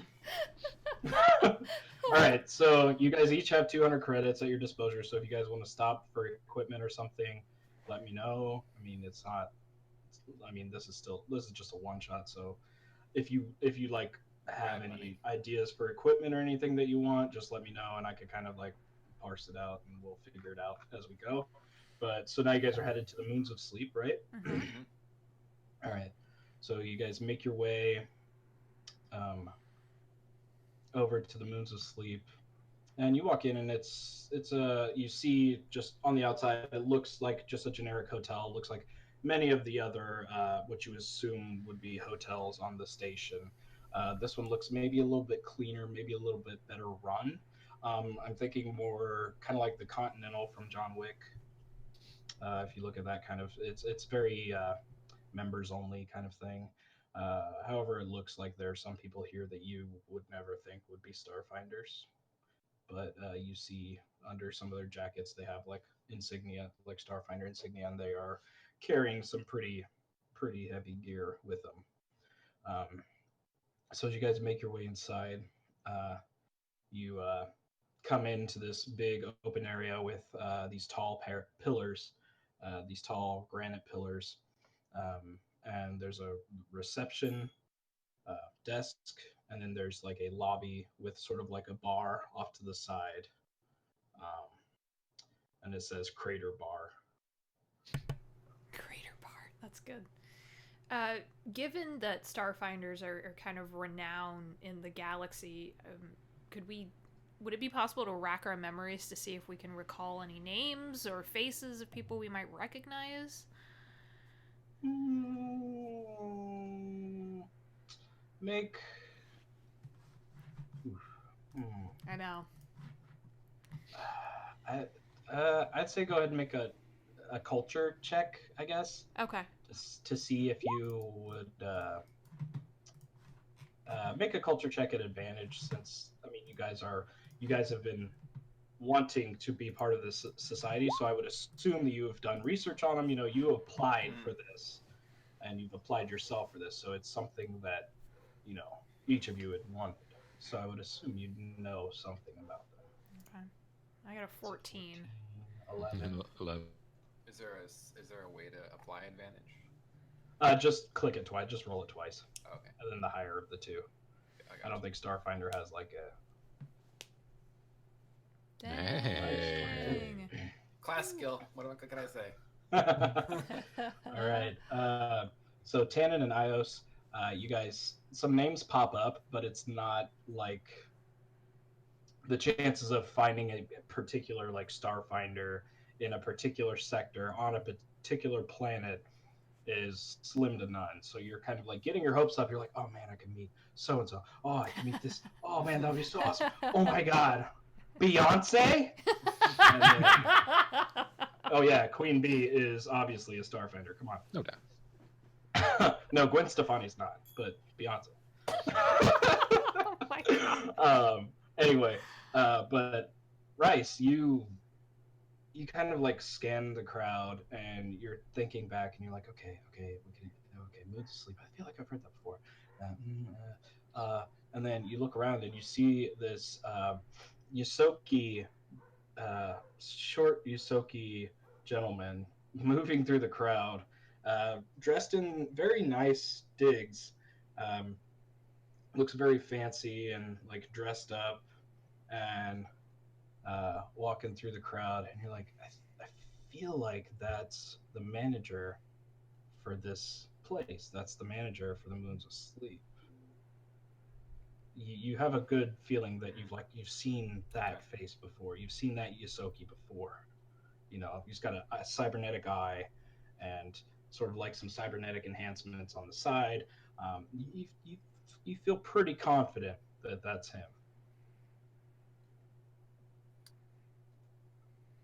All right. Do I know like any background about him, or like just that he's the manager of this place? You know that, okay, so you know that he's a retired Starfinder. Mhm. Often went by the call sign of Fuzz or Fuzzball, and he was a major player in a couple of the Starfinder movements on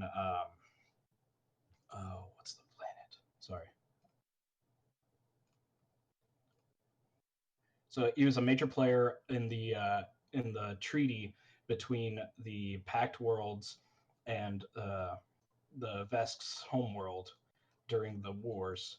And on Akaton, his home planet, he is revered as like a hero of the planet, saving the planet from utter annihilation from a massive interstellar weapon. All right. Can I go up to him and be like, "Hey, are you?" And I forget what his name is, but can I be like, "Hey, are you? Are you Fuzzball?" Hey, will you call? What? Hey, come on now. We don't. Let's not get into those old names, all right? I want to like I don't. roll up my sleeve and show You a can call tattoo me of Gax, Fuzzball. all right? No, I'm no, like, don't. I'm like your biggest fan. All right, we got a fanboy over here. All right, come on. Well, you want me to sign something? Changing your title now. You got a laser pistol. Something you want me to sign? I mean, hey, Right, like or if you're something? able to, like I All just I right, can all with my right. pistol. He takes But out like, this. but actually, like, hey, me and my friends here we're on like a bit of a test here for the Starfinder Society, and I was just wondering if I could ask you a couple questions about the station. Oh, all right. Okay, we got some new blood in here. Okay, all right. Well, hey, help yourself. You can have a drink on me. Uh, yeah, you might talk to the receptionist about getting a room. But yeah, I mean, what's going on? How can I help you? Well, so we just got here, and Mr. We were gonna meet Mr. Creel, Dorvor Creel. I don't know if you know him. It's a big station, but Oh, I know that bastard. oh well. Unfortunately, he's dead. I'm sorry to tell you.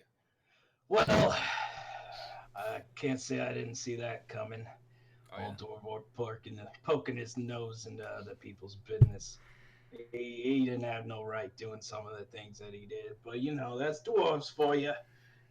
They say we scurry and scamp around in places we don't belong. And you look at those short fucks. Anyway.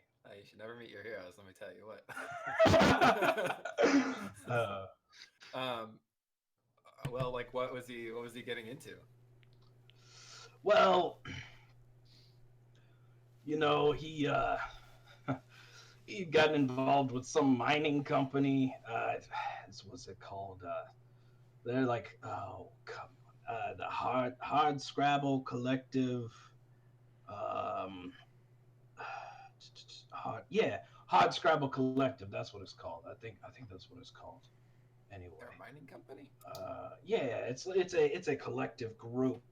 You know, it's mostly some dwarves. There's a lot of family. They treat each other very much like oh, what's the word? Like a clan. You know, they're like uh, very grouped together. Very. Like a union.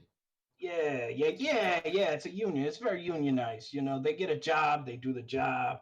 Um, they he got involved with them doing something or other. I don't know. They got contracted for some rock that's out drifting some asteroid. They do a lot of mining and stuff Oh, out in out space. there. Yeah, I mean, Hmm. what the fuck else you gonna mine on the station? Right. There ain't no rock You need here. you need a ship to go out there. I would think. Well, I mean, Just like yeah. nudge IOS. I was gonna say, as soon as you We'll say need the a word ship. ship comes out of your mouth. Chip. Yeah. Chip. Squirrel, squirrel. Chip. Ship. What? Who are we taking this guy's ship? Is that what we're doing? No, different ship. Oh, okay. Please hold. Wait. I don't. Let's see. Okay, here. Let me move you guys to. Oh my gosh. Shazam. Huh. Go. Ooh. Nice. Some nice neon colors Oh. for you all. So this is the bar area.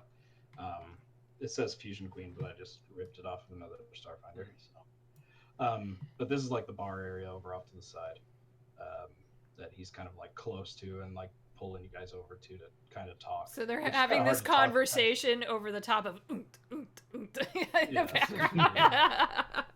Got like Yep. going on. But so let's see. Okay, there we go. All right. Go ahead. Let's see. I'm gonna pull up a picture of him so you can get an idea of what he looks like. Fuzzball. Yep.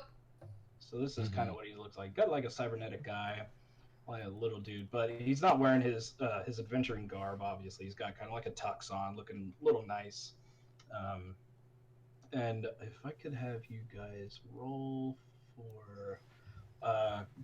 for culture at advantage to see just because as you're asking about Dorvor Creel, just want to see if anything that he's kind of telling you because he's going stories, stories of him and Dorvor like getting into fights and stuff on the station, him and Dorvor doing like patrols out in space, a lot of stuff that's kind of like, okay, well that's useless. Okay, that's nice. Yep. Yeah. Old war stories. So it's just for Sprinkle in some milder racism about doors. Oh yeah, some mild dwarven racism. It's fine. Fuckers. All right, so let's see. All right, 20, 17, and 14. All right. So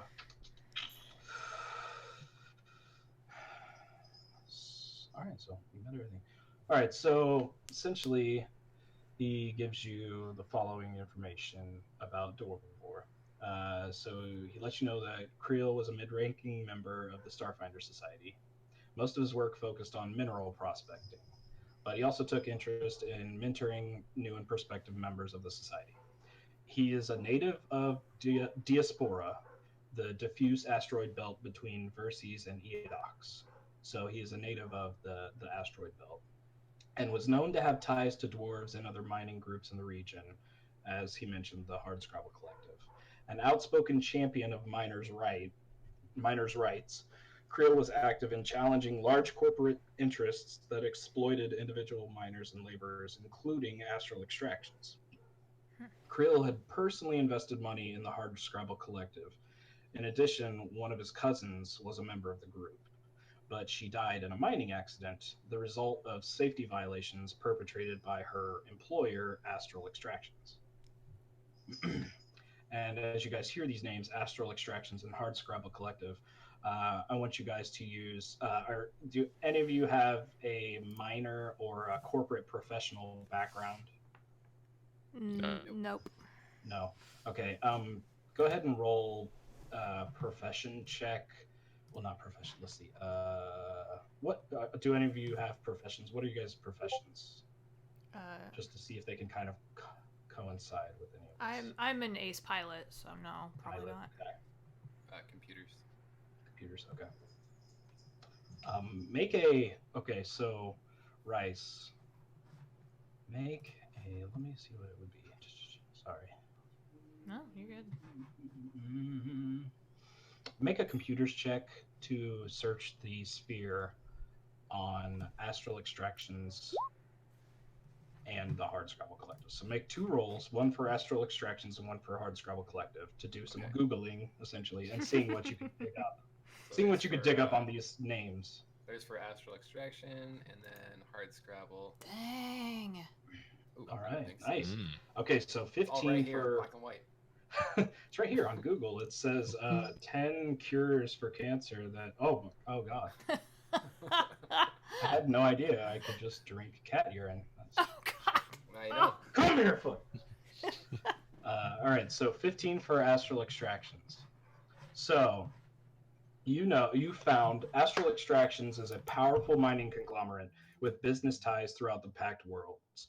Mhm. Most of the company's operations are centered in the Diaspora, the asteroid belt, and the rocky moons of the outer planets.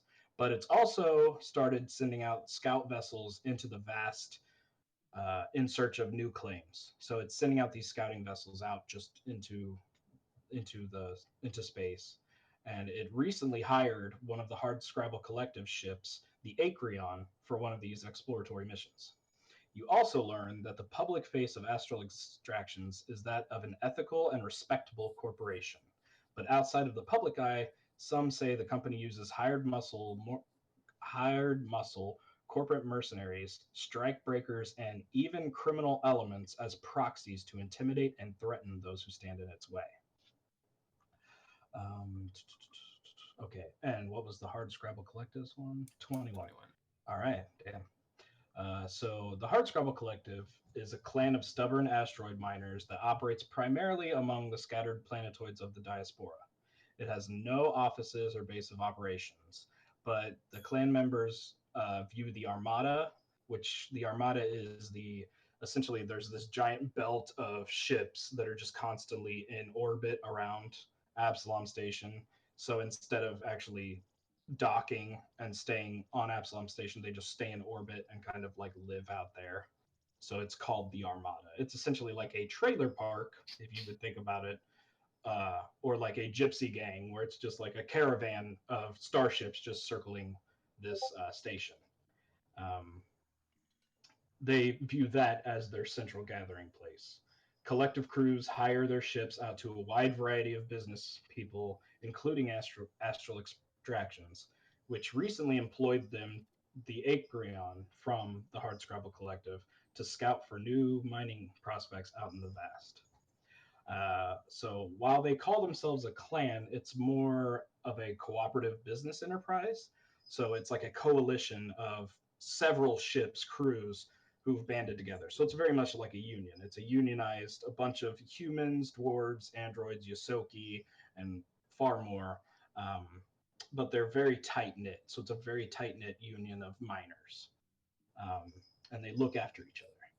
So following the arrival of the Acreon, and Astral Extraction's claim.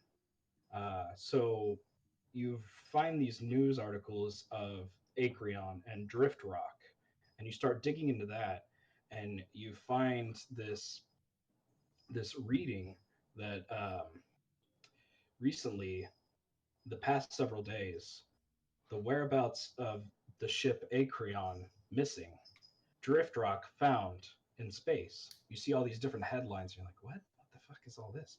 We didn't, we saw none of this.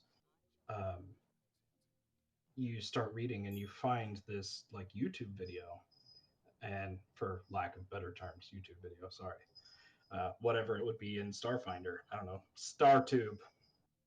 That works.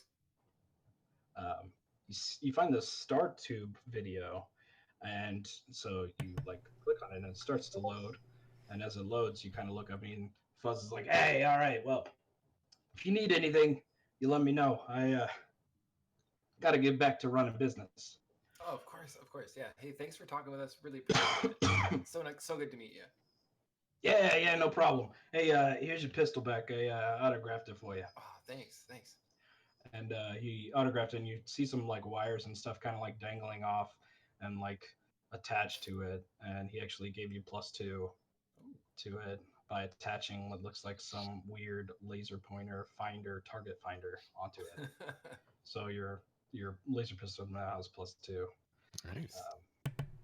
And you Nice. know that he's a mechanic, and he's very hands on and can't help but tinker with stuff. Um, so he kind of walks off and goes back into the crowd and goes back into working, and eventually walks off, and you lose sight of him. So this StarTube video loads, and you hear a cat. It's a cat video. Nice. The best. Nothing kind. changed. I was gonna say, yeah, that can't change. There's no way. So you see today on Absalon Station now. Have you seen this floating drift rock? News of the Acreon. Missing crew? Tonight at 10. Hi!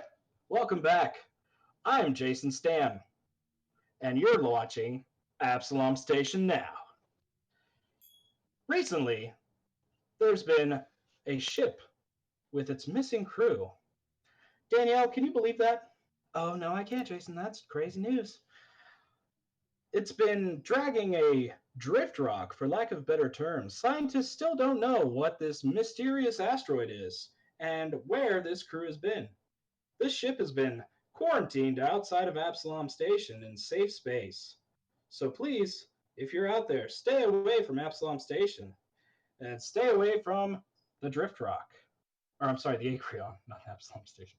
Stay away from the Acreon and the drift rock, as it is a quarantine zone. So watch where your ships are flying. Now, further on this investigation, we have Stan.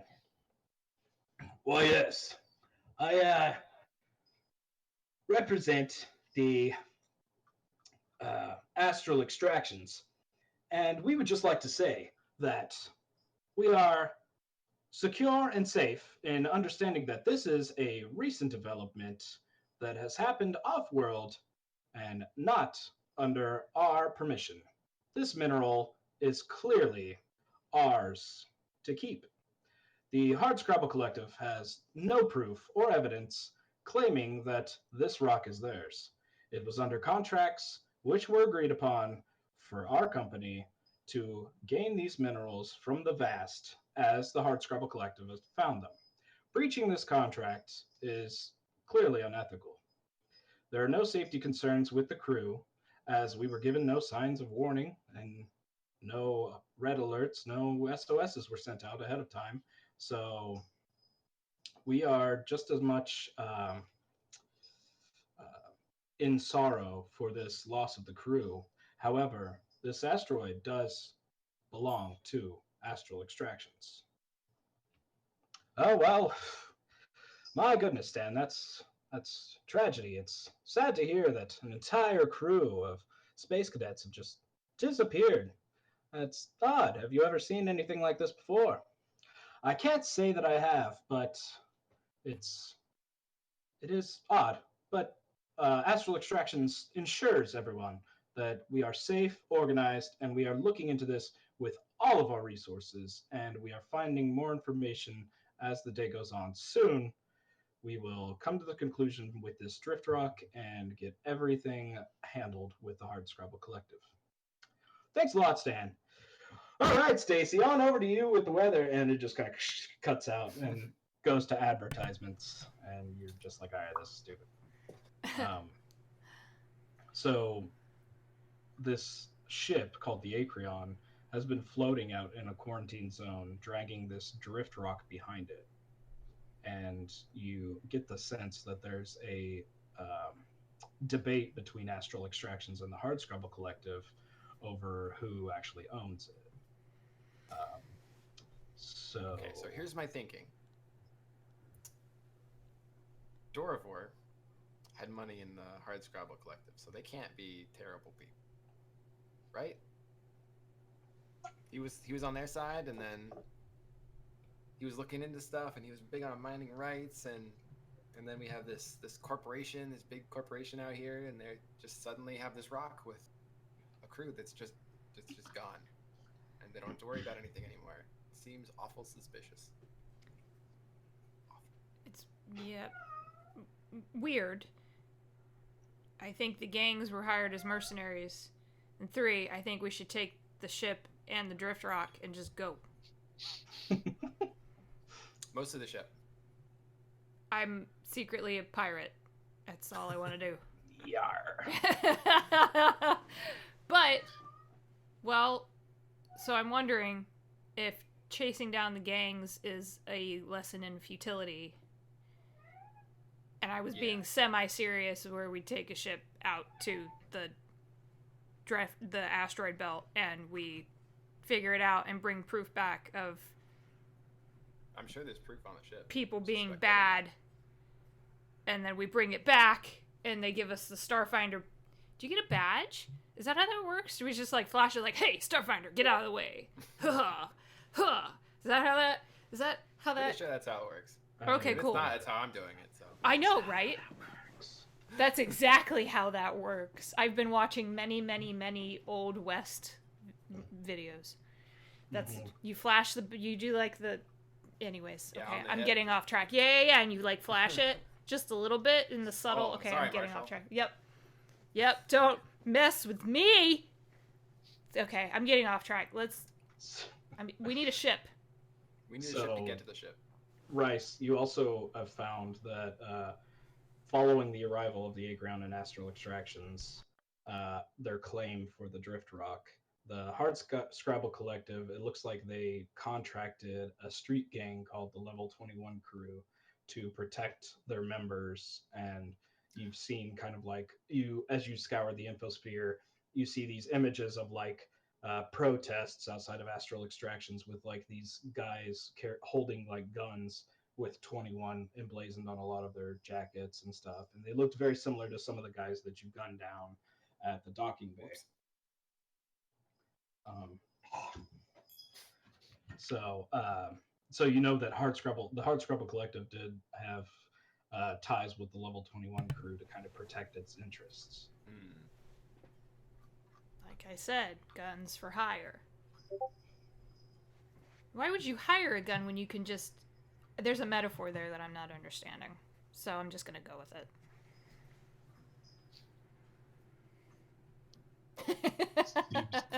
I got nothing to add. Sure. Seems to me we found our first target. Yes! Wait, so Tannen, are you wanting to take a ship or start a gang war? Yes. Yes. Oh my gosh. War would be interesting. Are you good at war? I've seen him be good at war. Yes. I've seen him be good at war. I was right behind him. We'll go to the gang, hurt them some, and take their ship. Let's do that. If war happens, well, war happens. Gosh. We're so good at this. So you guys are discussing all this. Did you guys want to get a room in the hotel and kind of rest up overnight and then head out in the morning, or did you want to go on to the level 21 and like the gang go searching for the gangs, or I'm good to keep going, but if you I'm guys good to keep need going. sleep, Yeah, no, let's keep going. okay. So as you guys head out, you get a call on your personal comm units, all three of you at once, and you open it up, and it's Shiskisk, and he's Salutations. Did you find any interesting things about Storvor on your investigation so far?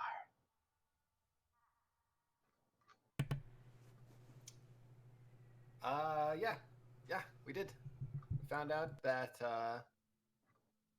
he did not like Fuzzball, and Fuzzball did not like him, and also don't meet your heroes.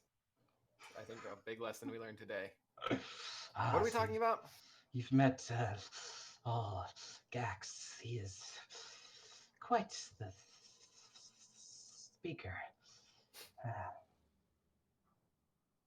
Also, it does seem like Dorvor was involved in a mining dispute, and he might have actually been targeted at the dock there. Yes, he does show interest in the hard scrabble. He is very involved in that, from what I can remember.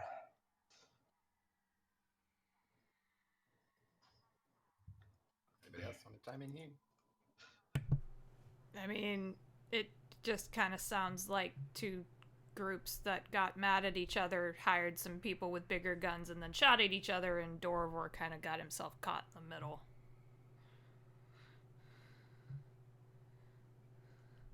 We don't have anything else, though. That's the thing. We have to probably go find more proof. We might be starting a war. Yeah, that too. You're welcome.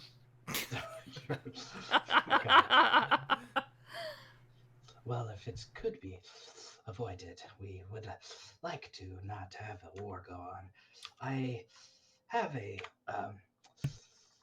incident that I would like for you to look into. We have a meeting with the Eoxian ambassador, and I believe that they would like to send you to the Drift Rock. They have provided a ship to the Starfinders and would like us to go to the Acreon and retrieve something of theirs. Well, that's convenient because we were just going to steal a ship from criminals. From criminals, it's fine. From Frog. Yes, I don't know how that would work out. If you Allow me to explain it. I do believe I could imagine the details. It's quite all right, my best friend. It's if you would please be so kind as to head over to the Eoxian embassy. We shall handle the level 21 and the down kings, if you would please. Look at Thanon. You all right with that, buddy? Embassy, diplomacy. These are my strong suits. Could always start a war later. Do I have to change? Do I have to change? You're perfect just the way you are. Fine. You're just the way you are. Okay, let's do that then. Very well. It's better than us bumbling around. Yeah. All right. So I get to fly a ship. so you guys are heading to the Eoxian embassy, and if you guys could make I guess a culture check to try and remember what you know about Eox. Not a ton. Nope. Not much. All right. More culture. Thanks. Okay, so from what you guys know, you just know that Eos is a planet made up of undead, and they go about just daily lives, and so it's a planet that is entirely of undead beings. That's as much as you can remember or know from your past. Okay. So as you guys arrive at the Eos embassy, you see this face. Once it... Just a second.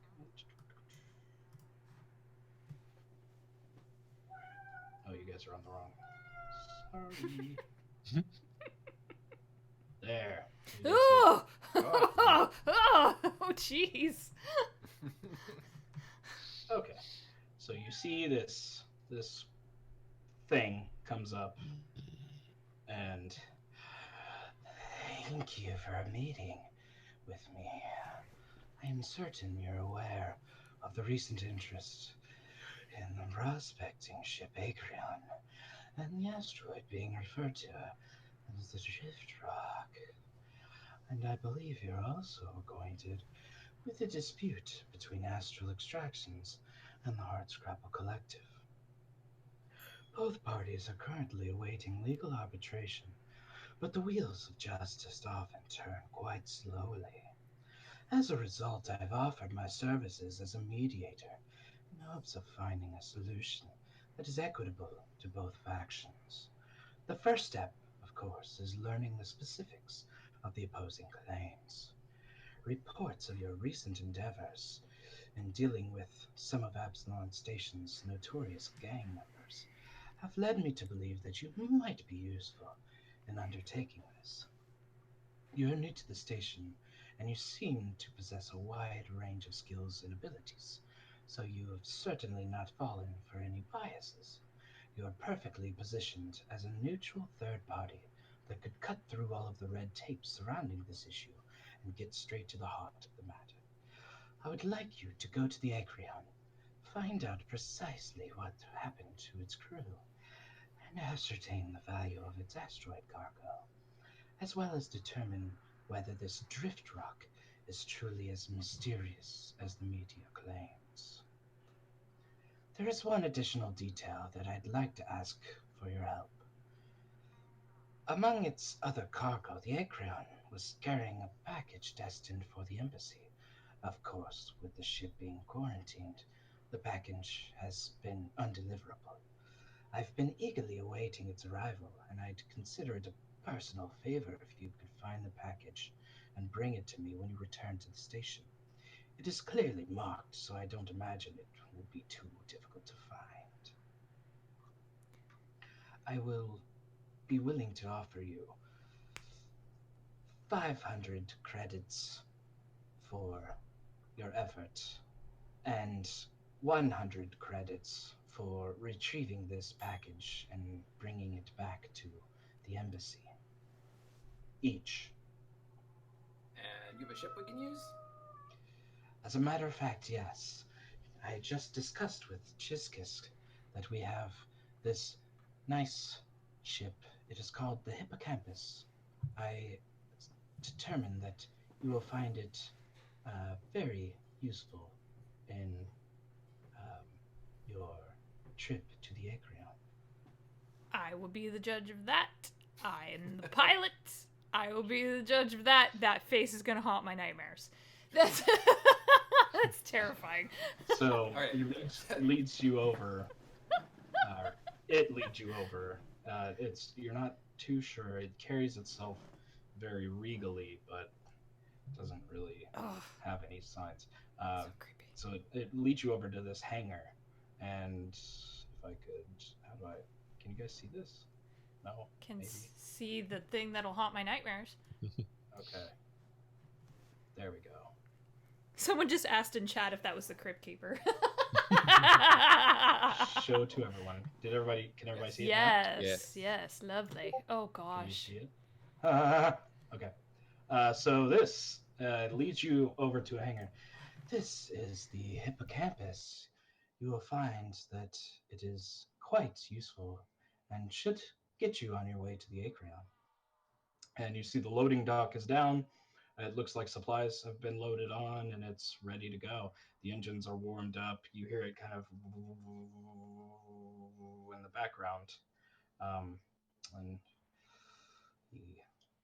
so you hear the ambassador, I wish you good fortune on this trip, and may you be successful in returning to us with the package that I've asked for. Okay, well. Tannen's just keeping his distance. He does not like. That's Just probably like whisper fair. to the guys. Is it possible that we just like messenger back the package? Do we need to like give it to him? Do you think? Probably. Maybe we- Probably. We don't see him again. Probably. No, it's okay. It's okay. We Let's can just get go. on the ship. Let's just get on the ship. All Get right, on the ship. You got it, buddy. Yep. We're on Okay, it. peace. Bye. Give me the ship. So you guys run up the deck of the ship, and you guys come up, and so you come up to the deck of the ship, and you see all of the different stations on the ship. It's pretty small. It's a pretty small um,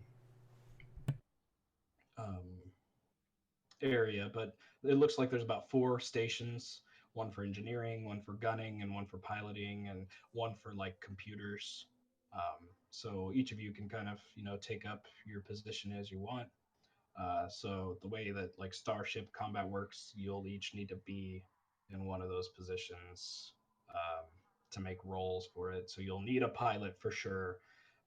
You'll need an engineer for sure, and then gunner and science officer are kind of on like it depends. You can use them or not. Science officer is kind of like for doing scans and stuff like that. Gunner obviously for combat. So I'll go ahead and check out that engineering station. All right. all right. Wedge myself into the gunner seat. All right. All right. So engineering, you see it's got a light micron power core. It's got basic computer, very short range sensors, Mach 2 armor, Mark 1 defenses. It's got cargo holds, and it's got passenger seating.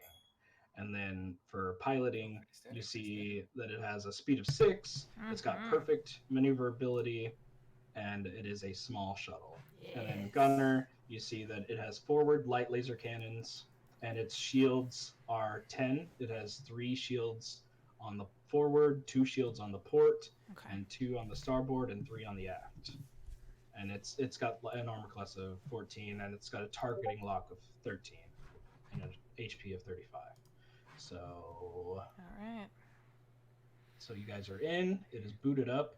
You hear this woo, woo, woo, woo, woo, as Ios you start to pull up and you start to make your way out and head out into the darkness of space. Boop. Oh. All right. I'm just gonna keep the ship stats up on the stream so everyone can see them. Yeah, I put it in all of your journals too, so if you want to Perfect. pull it up, I'm gonna close it though. All right, and Shazam! There is your ship. Bam! Ship. Look at us. Meow, there we go. All right, so you guys are off, headed out towards the Acreon. As you guys drift further and further away, you see the gathering of ships, and you just sort of break through, and eventually you see nothing. You get far enough away from Absalom Station that you're just going and going, and it's quiet. You just hear the hum of the motors, and you hear the hiss of the air recyclers turning on and ventilation. It still smells like that creature. I feel like that's probably. Yeah. I don't want to think about it. That no. She's just Like, focused. start wiping down all the consoles. Let me get my Purell wipes out. It's fine. Yeah. All right. Do we know roughly how far out this ship is? So you figured it would take you probably maybe a day or so of travel Okay. out to the quarantine zone. It's pretty far. All right. Yeah.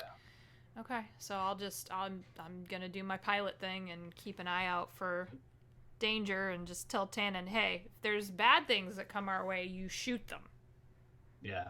So as you guys go out and as you start to pilot, you feel the controls kind of jerk, and then you feel the steering wheel kind of like go down and go kind of out of your reach as it kicks into auto program mode, and it's just auto going towards the Acreon. It looks like this course has been pre-programmed in, and you hear the boosters start to kind of like fire up and go into this like faster pace. And now it has a EST with 2 on it, 2 hours. So you figure, okay, 2 hours to the quarantine zone with this current route that you're taking. Okay. So everybody's kind of kicking back, getting used to the controls. It's kind of wheeling the guns around, just kind of looking at planets as it goes by. Conquer. So as you guys drift, you guys slowly drift off. The Armada off behind you, Absalom Station off behind you. You hear this bing, bing, as something is pinging your sensors. Oh, Go over to the sensor console. All right, What we got here? and could you make a where's that? A computers check to see what it's coming up. Oh, Wow. Ooh, nice. oh, Right. natural 20. oh. Very good. You see a tiny interceptor ship is heading directly towards you. And let's go to. Oh gosh. Then suddenly you hear a and you feel this as you just rock sideways. All of you kind of jar. Luckily, your seatbelts are on, and this interceptor. Let's see. Make sure it's far enough away. Oh my All right. gosh. This interceptor is just shot at you and is veering towards you. You guys are down here. All right. All right. And now, Starship Combat. Yay! Yeah, what everyone was waiting for. Yay! And some of the weirdest combat, but kind of fun. Let me find the. I'm not sure how initiative works for it. Starship Combat. Combat. All right, here we go.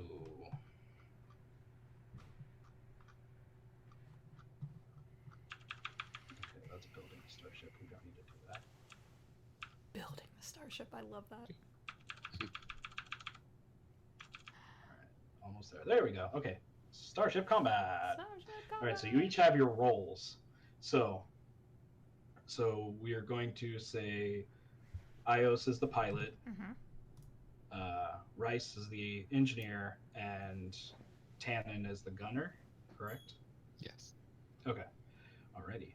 So if you guys have the cool rule book, or if you can open it in another tab, it might help you follow along to kind of know what you can do and everything.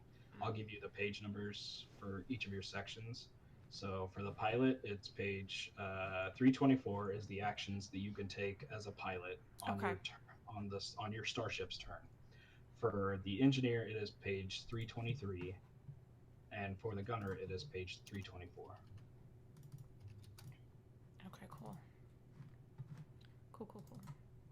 All right. All right, so I'll just move it on my screen. Sorry, everyone on stream. I didn't have it. I should have had it up. Ah! All right. Cool. All right.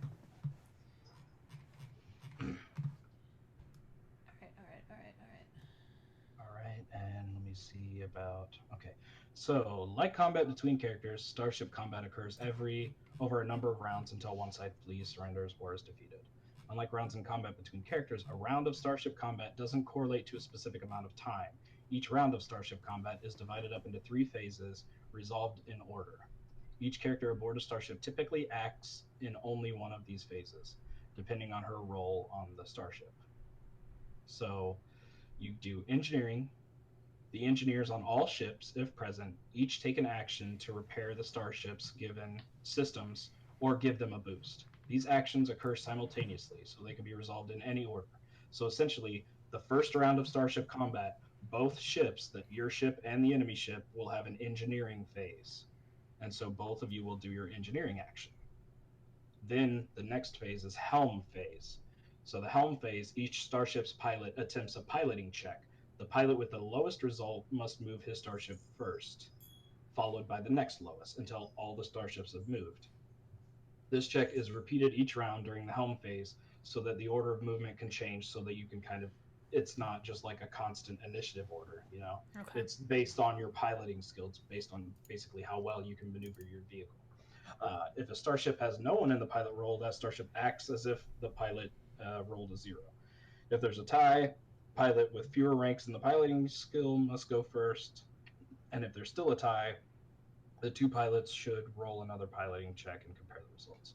So as you move your starship, pilots can attempt additional skill checks to perform dangerous maneuvers or push their vessels beyond their specs. Also, during this phase, any character taking on the role of science officer can use the starship systems to scan vessels and target foes. And they must act immediately before or after their starship's pilot. But you guys but they can do it in order. Since we don't have a science officer, that doesn't matter. All right, and then last phase is gunnery. So during the gunnery phase, gunners fire their starship's weapons. Starships fire in the same order in which their pilots acted during that round's helm phase, but the effects of damage are not taken into account until the end of the phase, meaning that all starships can fire even if they take enough damage to be disabled or destroyed. So essentially, they all fire at the same time, but the damage is calculated at the end. So that Okay. if at Alright. the end of the phase, so that way all starships get an even turn to Sure. fire. Okay. Okay. Um, and then there's some hex movement. I mean, hex movement's pretty easy, but also facing directions, which is kind of weird. So, since you guys have front cannons, you need to make sure that the front of your ship is facing the right way. And I Okay. know it's kind of hard to rotate with this whole locking thing, but to a degree. So right now, you guys are just facing that way, and they're facing towards you, since they shot at you. Okay. So we'll go ahead and we will do the engineering phase first. So the engineering phase, take an action to repair the starship systems or give them a boost. So do we want to boost the engines or the guns?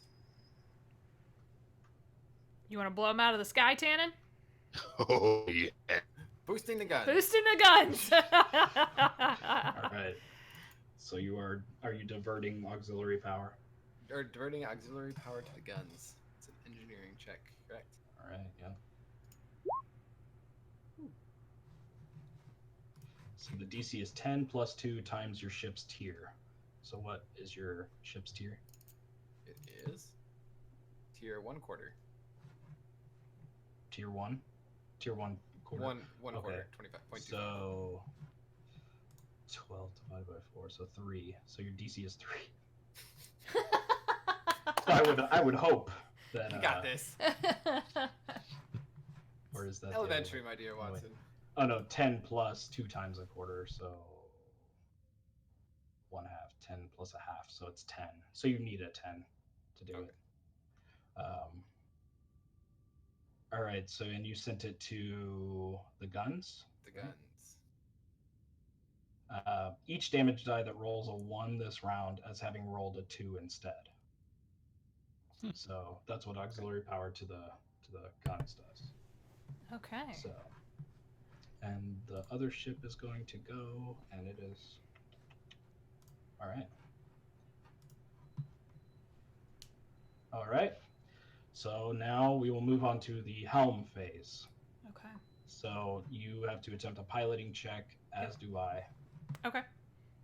Yeah, because I just want to get us in position and close enough to where Tannen can fire the gun.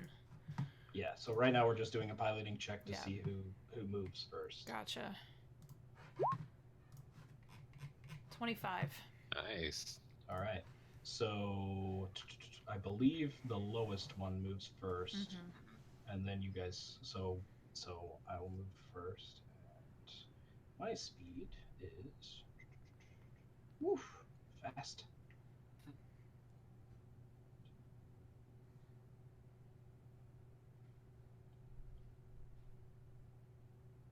All right, Ah! there. It's fine, just get behind him. It's a fast little Dogfight. ship. That's Wow. the plan. All right, and now you can move, and you can also attempt. You can attempt like special moves Yes. or stunts, as they're called. I think that's what they're called. Stunts. Yes. If you'd like to. Yeah. Let me scroll back up to that. Stunts. Yeah. I think.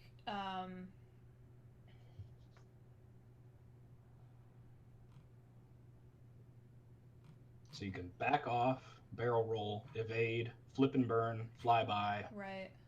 slide, turn in place. Well, we want to get behind them, so. And I have a speed of 6. Is that 6 hexes then? Yeah, that's 6 hexes. Okay, so And there's no like attack of opportunity either. right. So with 5, I can get directly behind them.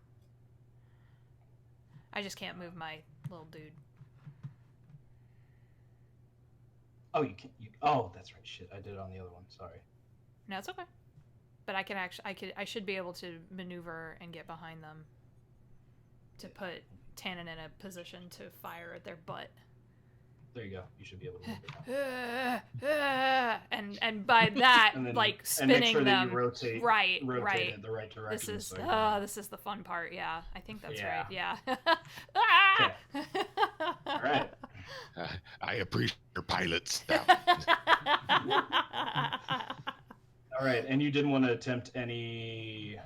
I don't think we need the maneuvers right now. It's a straight fly to just get into that position. Yeah. Cool. Okay. Yeah. Space drift. All right, so now it's just the gunning phase. So the gunnery phase, you fire your starship cannons. Since my cannons are not facing you. I was really hoping there weren't any rear facing. I know. Yeah, so I can't shoot. All right. It says roll as a pilot. It would be the gunnery. It would be the gunning. So you would roll. Hold on, let me find it. You fire the weapons. So the gunnery phase attacking. Gunnery check is 1d20 plus your base attack bonus or your rank in the piloting skill plus your dexterity modifier plus bonuses from computer systems plus bonuses from captain, science officers plus range penalty. I don't think you guys have any range penalty. What is the range on that?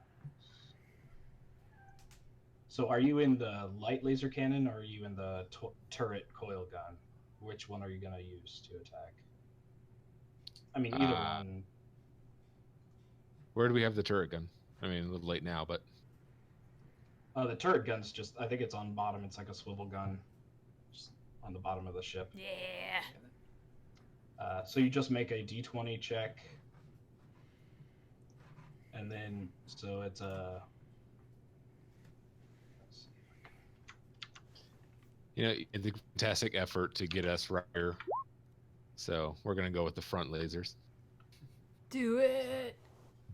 1d20 plus gunner's base attack bonus, or your ranks in piloting plus your dex mod plus bonuses. So you get a plus. No, you don't get any bonuses because we haven't done. You don't have a science officer who's targeting. So go ahead and roll for.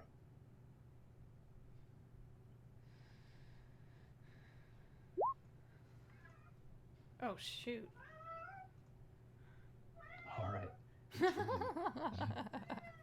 18 will hit. Yes. So go ahead and roll damage. Ow. The cat is not happy that you're attacking it. Apparently not. Dang. Sweet. All right. Damn. All right. 7 damage. So you fire off with these front lasers, and it hits the shields on the back of this stiletto, this small interceptor ship, and you see the shields start to kind of phase, and it looks like it goes through the shields and it hits the back and the burners, and you kind of see some smoke coming out the back of the ship a little bit. It looks like that their aft shields are down. Now ram. Now ram them. I don't think that's how that works. All right. Amazing. Let me just keep track of this. Okay. All right. So now we're back at the top. So engineering. Go ahead and make your engineering checks. Sorry. Do the overpower action, which is boost both piloting and the guns. Yep.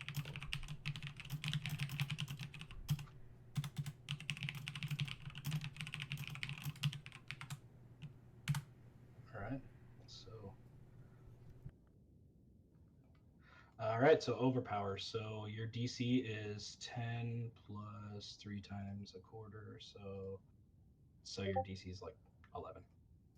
So go ahead and make your engineering check. All right, so you pass. So you're Nice. able to overpower.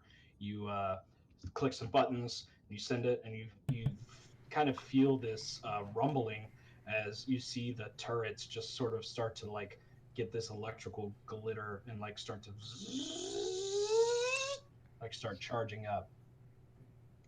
Nice. Um, Nice. Send Nice. extra Nice. power to any 3 systems. Nice. Okay, so you sent power to piloting and to gunnery, right? Right. Okay, and that gives them. Extra 2 So, movement for so you piloting. get 2 extra movement, yeah, and you can re-roll, well, not re-roll, but ones count as twos whenever you roll your attack. All right. So for their engineering, I'm gonna go ahead and do their engineering. So if you want to go ahead and roll a piloting check for piloting, we'll go into the piloting phase. Awesome. Ugh. I'm not a good pilot. 19. God, all right. But Io sure is. Plus 6 to it, I better be. I can't hit anything with a battle staff, but I can pilot a shuttle.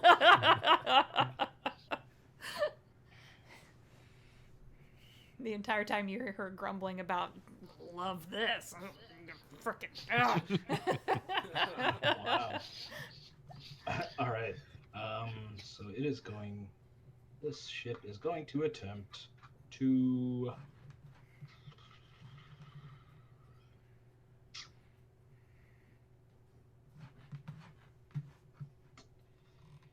We are going to. Oh my gosh. All right, let's keep it simple. It is going to do a flip and burn. And it is going to zip past you and flip its ship and burn. So it's going to be right there. Okay. And so now it's your turn. Well, that makes that easy. I don't even have to get fancy with it. I'm just going to spin us around. Move us this way. Like, hold on! And make sure he's positioned so that Tannen can fire. All right. All right. So now the gunnery phase. Go ahead. Still, let's take. I still can't shoot. Get it, Tannen. Stick to the pilot. Meow. Oh no! Oh no! Oh. Is that a? Wait, did you roll a 20 and a 1? Did I? Yeah, it looks like you rolled a 20. Oh, I only saw the bad one. Oh yeah. Yeah. Also, 20 came first. 20, yeah. 20. Okay. 20 came first, so that hits. Panic. All right. So you fire off, and this one is like overpowered. It's like you got diverted more auxiliary power to the front cannons. Are you using the laser or the turret?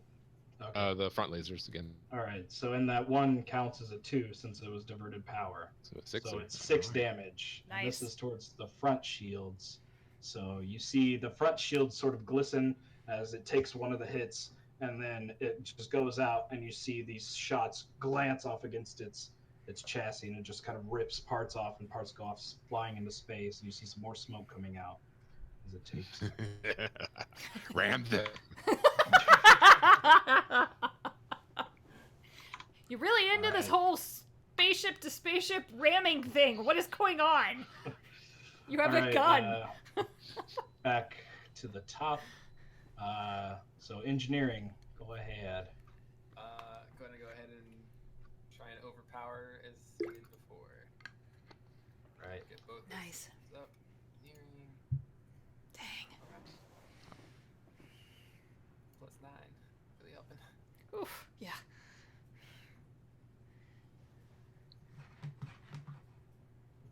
So what is?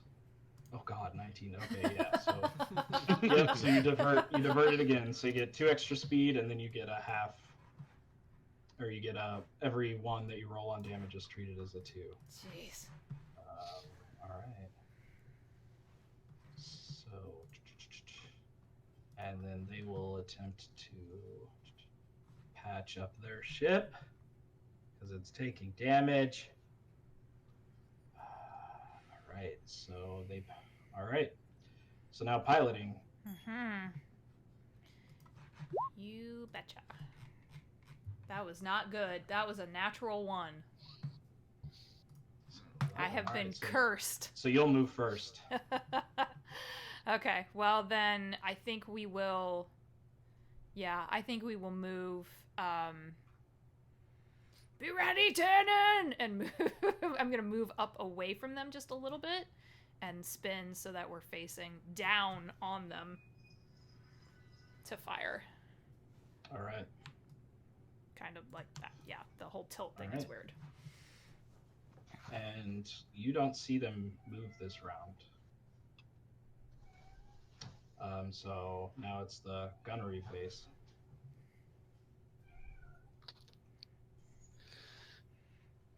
Tannin. Cannon. Full of humor, too.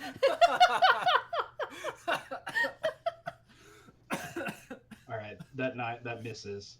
So you fire off, and it just zips across, and it doesn't hit, doesn't engage. Focus on the shooting, less on the humor. If we All would right. just ram them, they wouldn't have to. Back to the engineering. Oh, So shoot. go ahead and make your engineering, whatever action you want to do. I think I'm just gonna shoot just a divert, just divert some power to the guns. All right.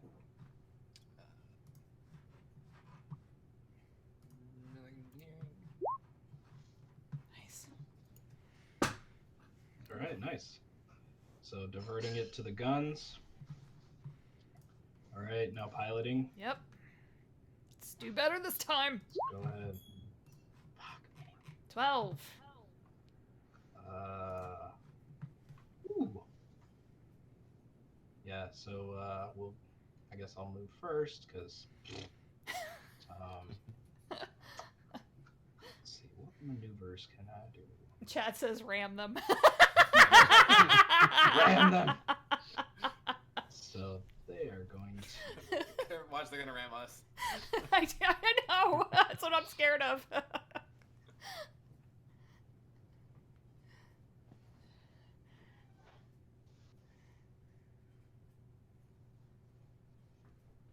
They're going to zip across here.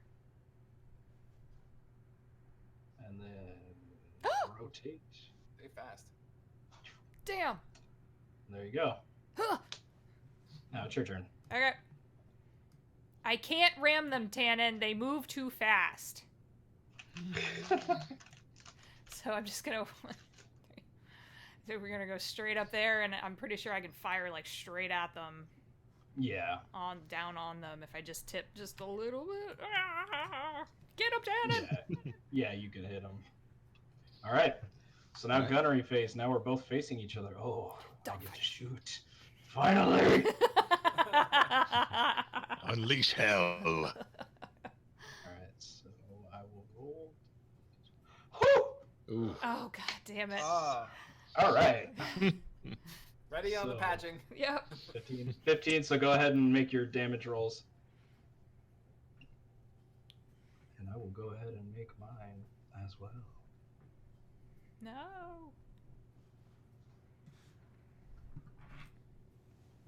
All right.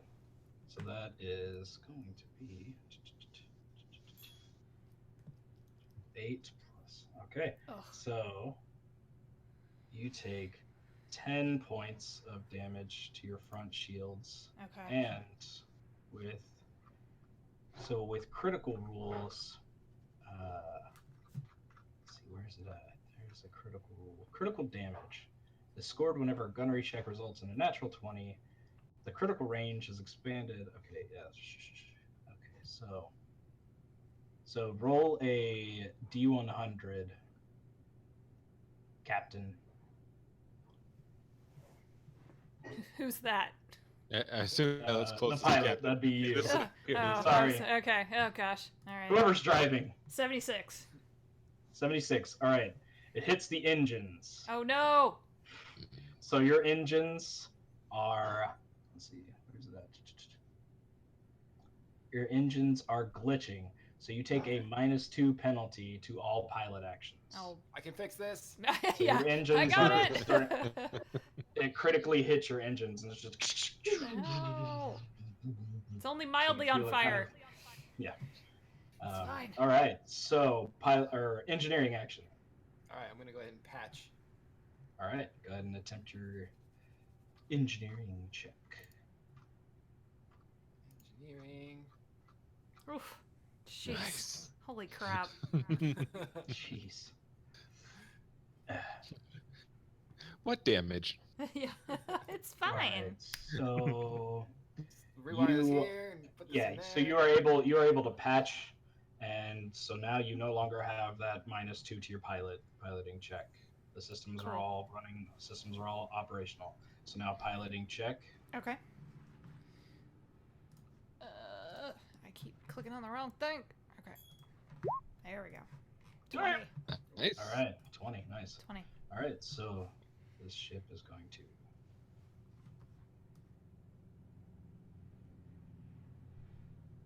Move over here, and then zip around. All right. Go ahead and move. Yep, I'm gonna just. You good, Tannen? Okay, fire! And I'll just move us there.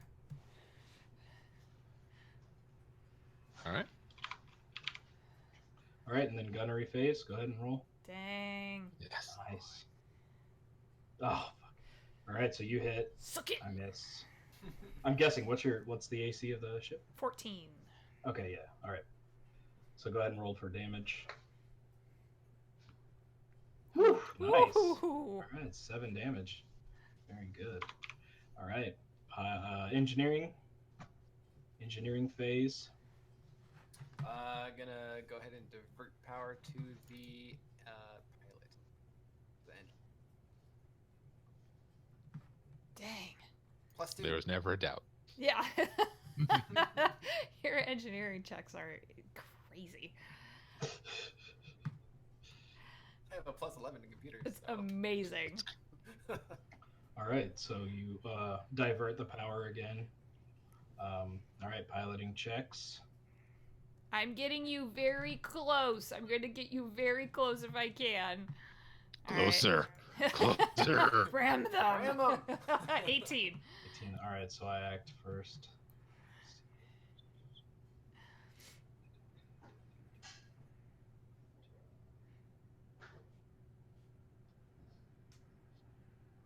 So go here.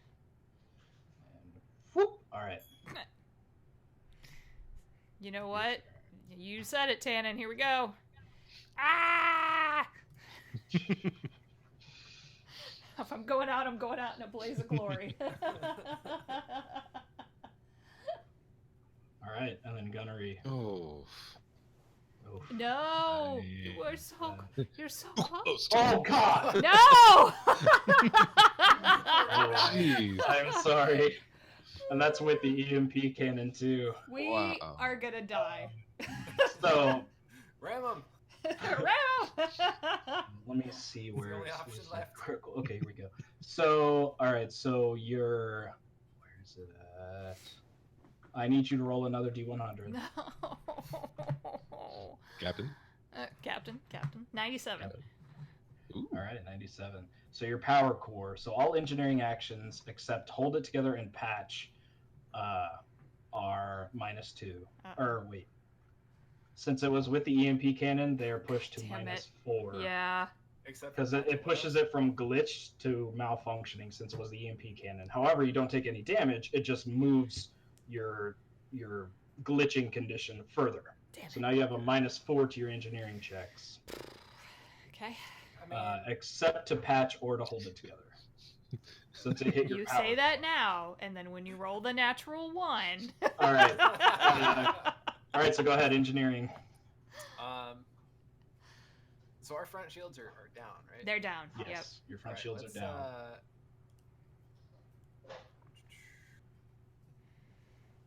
Can I switch that? Is that even something I can do? Oh yes, it's part of divert.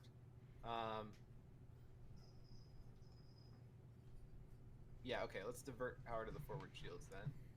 All right, And let's go ahead and roll for that. Roll I think the DC's what, like 11? Jeez. Yes. something, but -4. So Oh my it's a gosh. little closer than. Oh, so why'd you even than- bother Yeah, rolling? it's only a 22. It's fine. Holy crap. Jesus. All right, so you're able to So five- divert. So yeah, divert power to the forward shields, which is 5% of the power core. Should be Rating. like 2.5. All right, So so you've got, and you round down in Pathfinder and Starfinder, so you have 2. So you've got 2 shield up front. 2 shield. So you just, yeah, your shield, you see this blue shimmer just sort of pop back up and then kind of go transparent again. So you know, okay, good, we've got shields back. Okay. All right. All right, and now piloting check. Yep. 9. And I am going to attempt a flyby. That's a natural 20. Oh, you. Jesus. Well, fine. Hey, after I failed so hard in the beginning, I have to take like- it where I can get just it. like scrape one of our wings along their along their bridge. Yep. Take them out. All right, so I go first, and I'm a flyby, so I'm going to move through you without getting a free opportunity attack, and it is just going to fly right through you. It is going to, and, yeah. Okay. All right, and there. I just look at the other 2 and I go, am I ramming them? Is this what I'm doing? Ram him. Ram 'em. I know what Tannen Full votes speed for. ahead. Oh my All right. God. It's happening. I'm doing All it. right. Ramming speed. BAM! Are you actually going to ram him? Yes, I am. All right. Because we are over time and I want to frickin' do this. Are we gonna Thelma and Louise this? Just grab the hand. Hell yeah. Everybody dies. All right, go ahead and make a pilot check, Okay. and 10. all right, 10. All right, that's fine. I don't really want to do this, but I'm doing it. Yeah, that's fine. All right, so and then add your front shields to that. Okay, so 12. So 12. All right, and so that's the amount of damage that you're going to do hitting this ship. And as you do that, you ram, and you're just full speed, and you just rip it in half. With all the damage that it already had and its back shields down, you just fly right through it, and you see this android, this female android, just sort of float out in space and just kind of flip you the bird and just kind of start floating around. We can't actually exist in the vacuum of space, so yeah. Yes. So that's fine. So she just flips you the bird and it's just floating out, and then you see this jetpack kick on, and you just see her go. Just kind of fly off. That's cheating. That's cheating. And then you guys continue forward, and you see the Acreon towing with these huge giant tow cables this abnormal looking rock, and as you get closer and closer, it just has this eerie feeling, almost as if something doesn't feel right about it, and the missing crew, and what is this asteroid?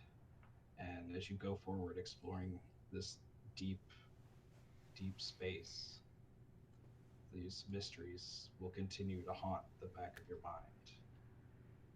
And that's where we'll end this. Yeah, that was amazing. Yay! Fantastic.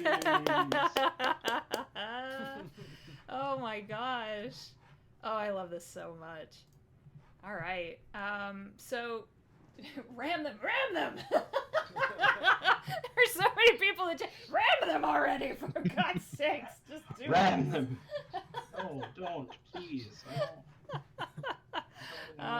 Thank you, everybody. That was fantastic. Thank you, Chris, Star Lord, Star Master, for a fabulous game. Thank you, Fen, and thank you, Bran. That was great. Absolute blast. Thank you guys. Yay! Thank you guys. Oh was my fun. gosh, that was so much fun. I was concerned because I had no idea what it was. Well, you were good. Especially Starship Combat. Starship Combat. That's a whole other Most thing. confusing thing. Yeah, like, that's is. a session all on itself. Yes, it is. Yeah, that is not a barbarian with a greatsword going into a rage. No. That is a whole other. Yet we took it that way. Basically, yeah. Exactly. So just very briefly, thank you again, everyone. We're back at 8 p.m. We're going to be hosting the Frostwalkers, so they're not going to be streaming on our channel, but we will be hosting them, so please tune in for a special Frostwalkers one-shot with Biba and their crew. Awesome, 8 p.m. Eastern Standard Time back here on Twitch. Please go donate to the Rainforest Alliance, rainforest-alliance.org. We so appreciate you. And we have games tomorrow, including a long-awaited STD game because it's been like a month and a half, just because life has gotten in the way. And we have an announcement for that, but unfortunately our bard will not be adventuring with us for some time, so just keep an eye out for that as well. Volcar, we love you. And thank you, everyone, again. So we will see you all back here in less than 2 hours for some Frostwalkers. All right, we'll sign out. Bye, everybody. Bye.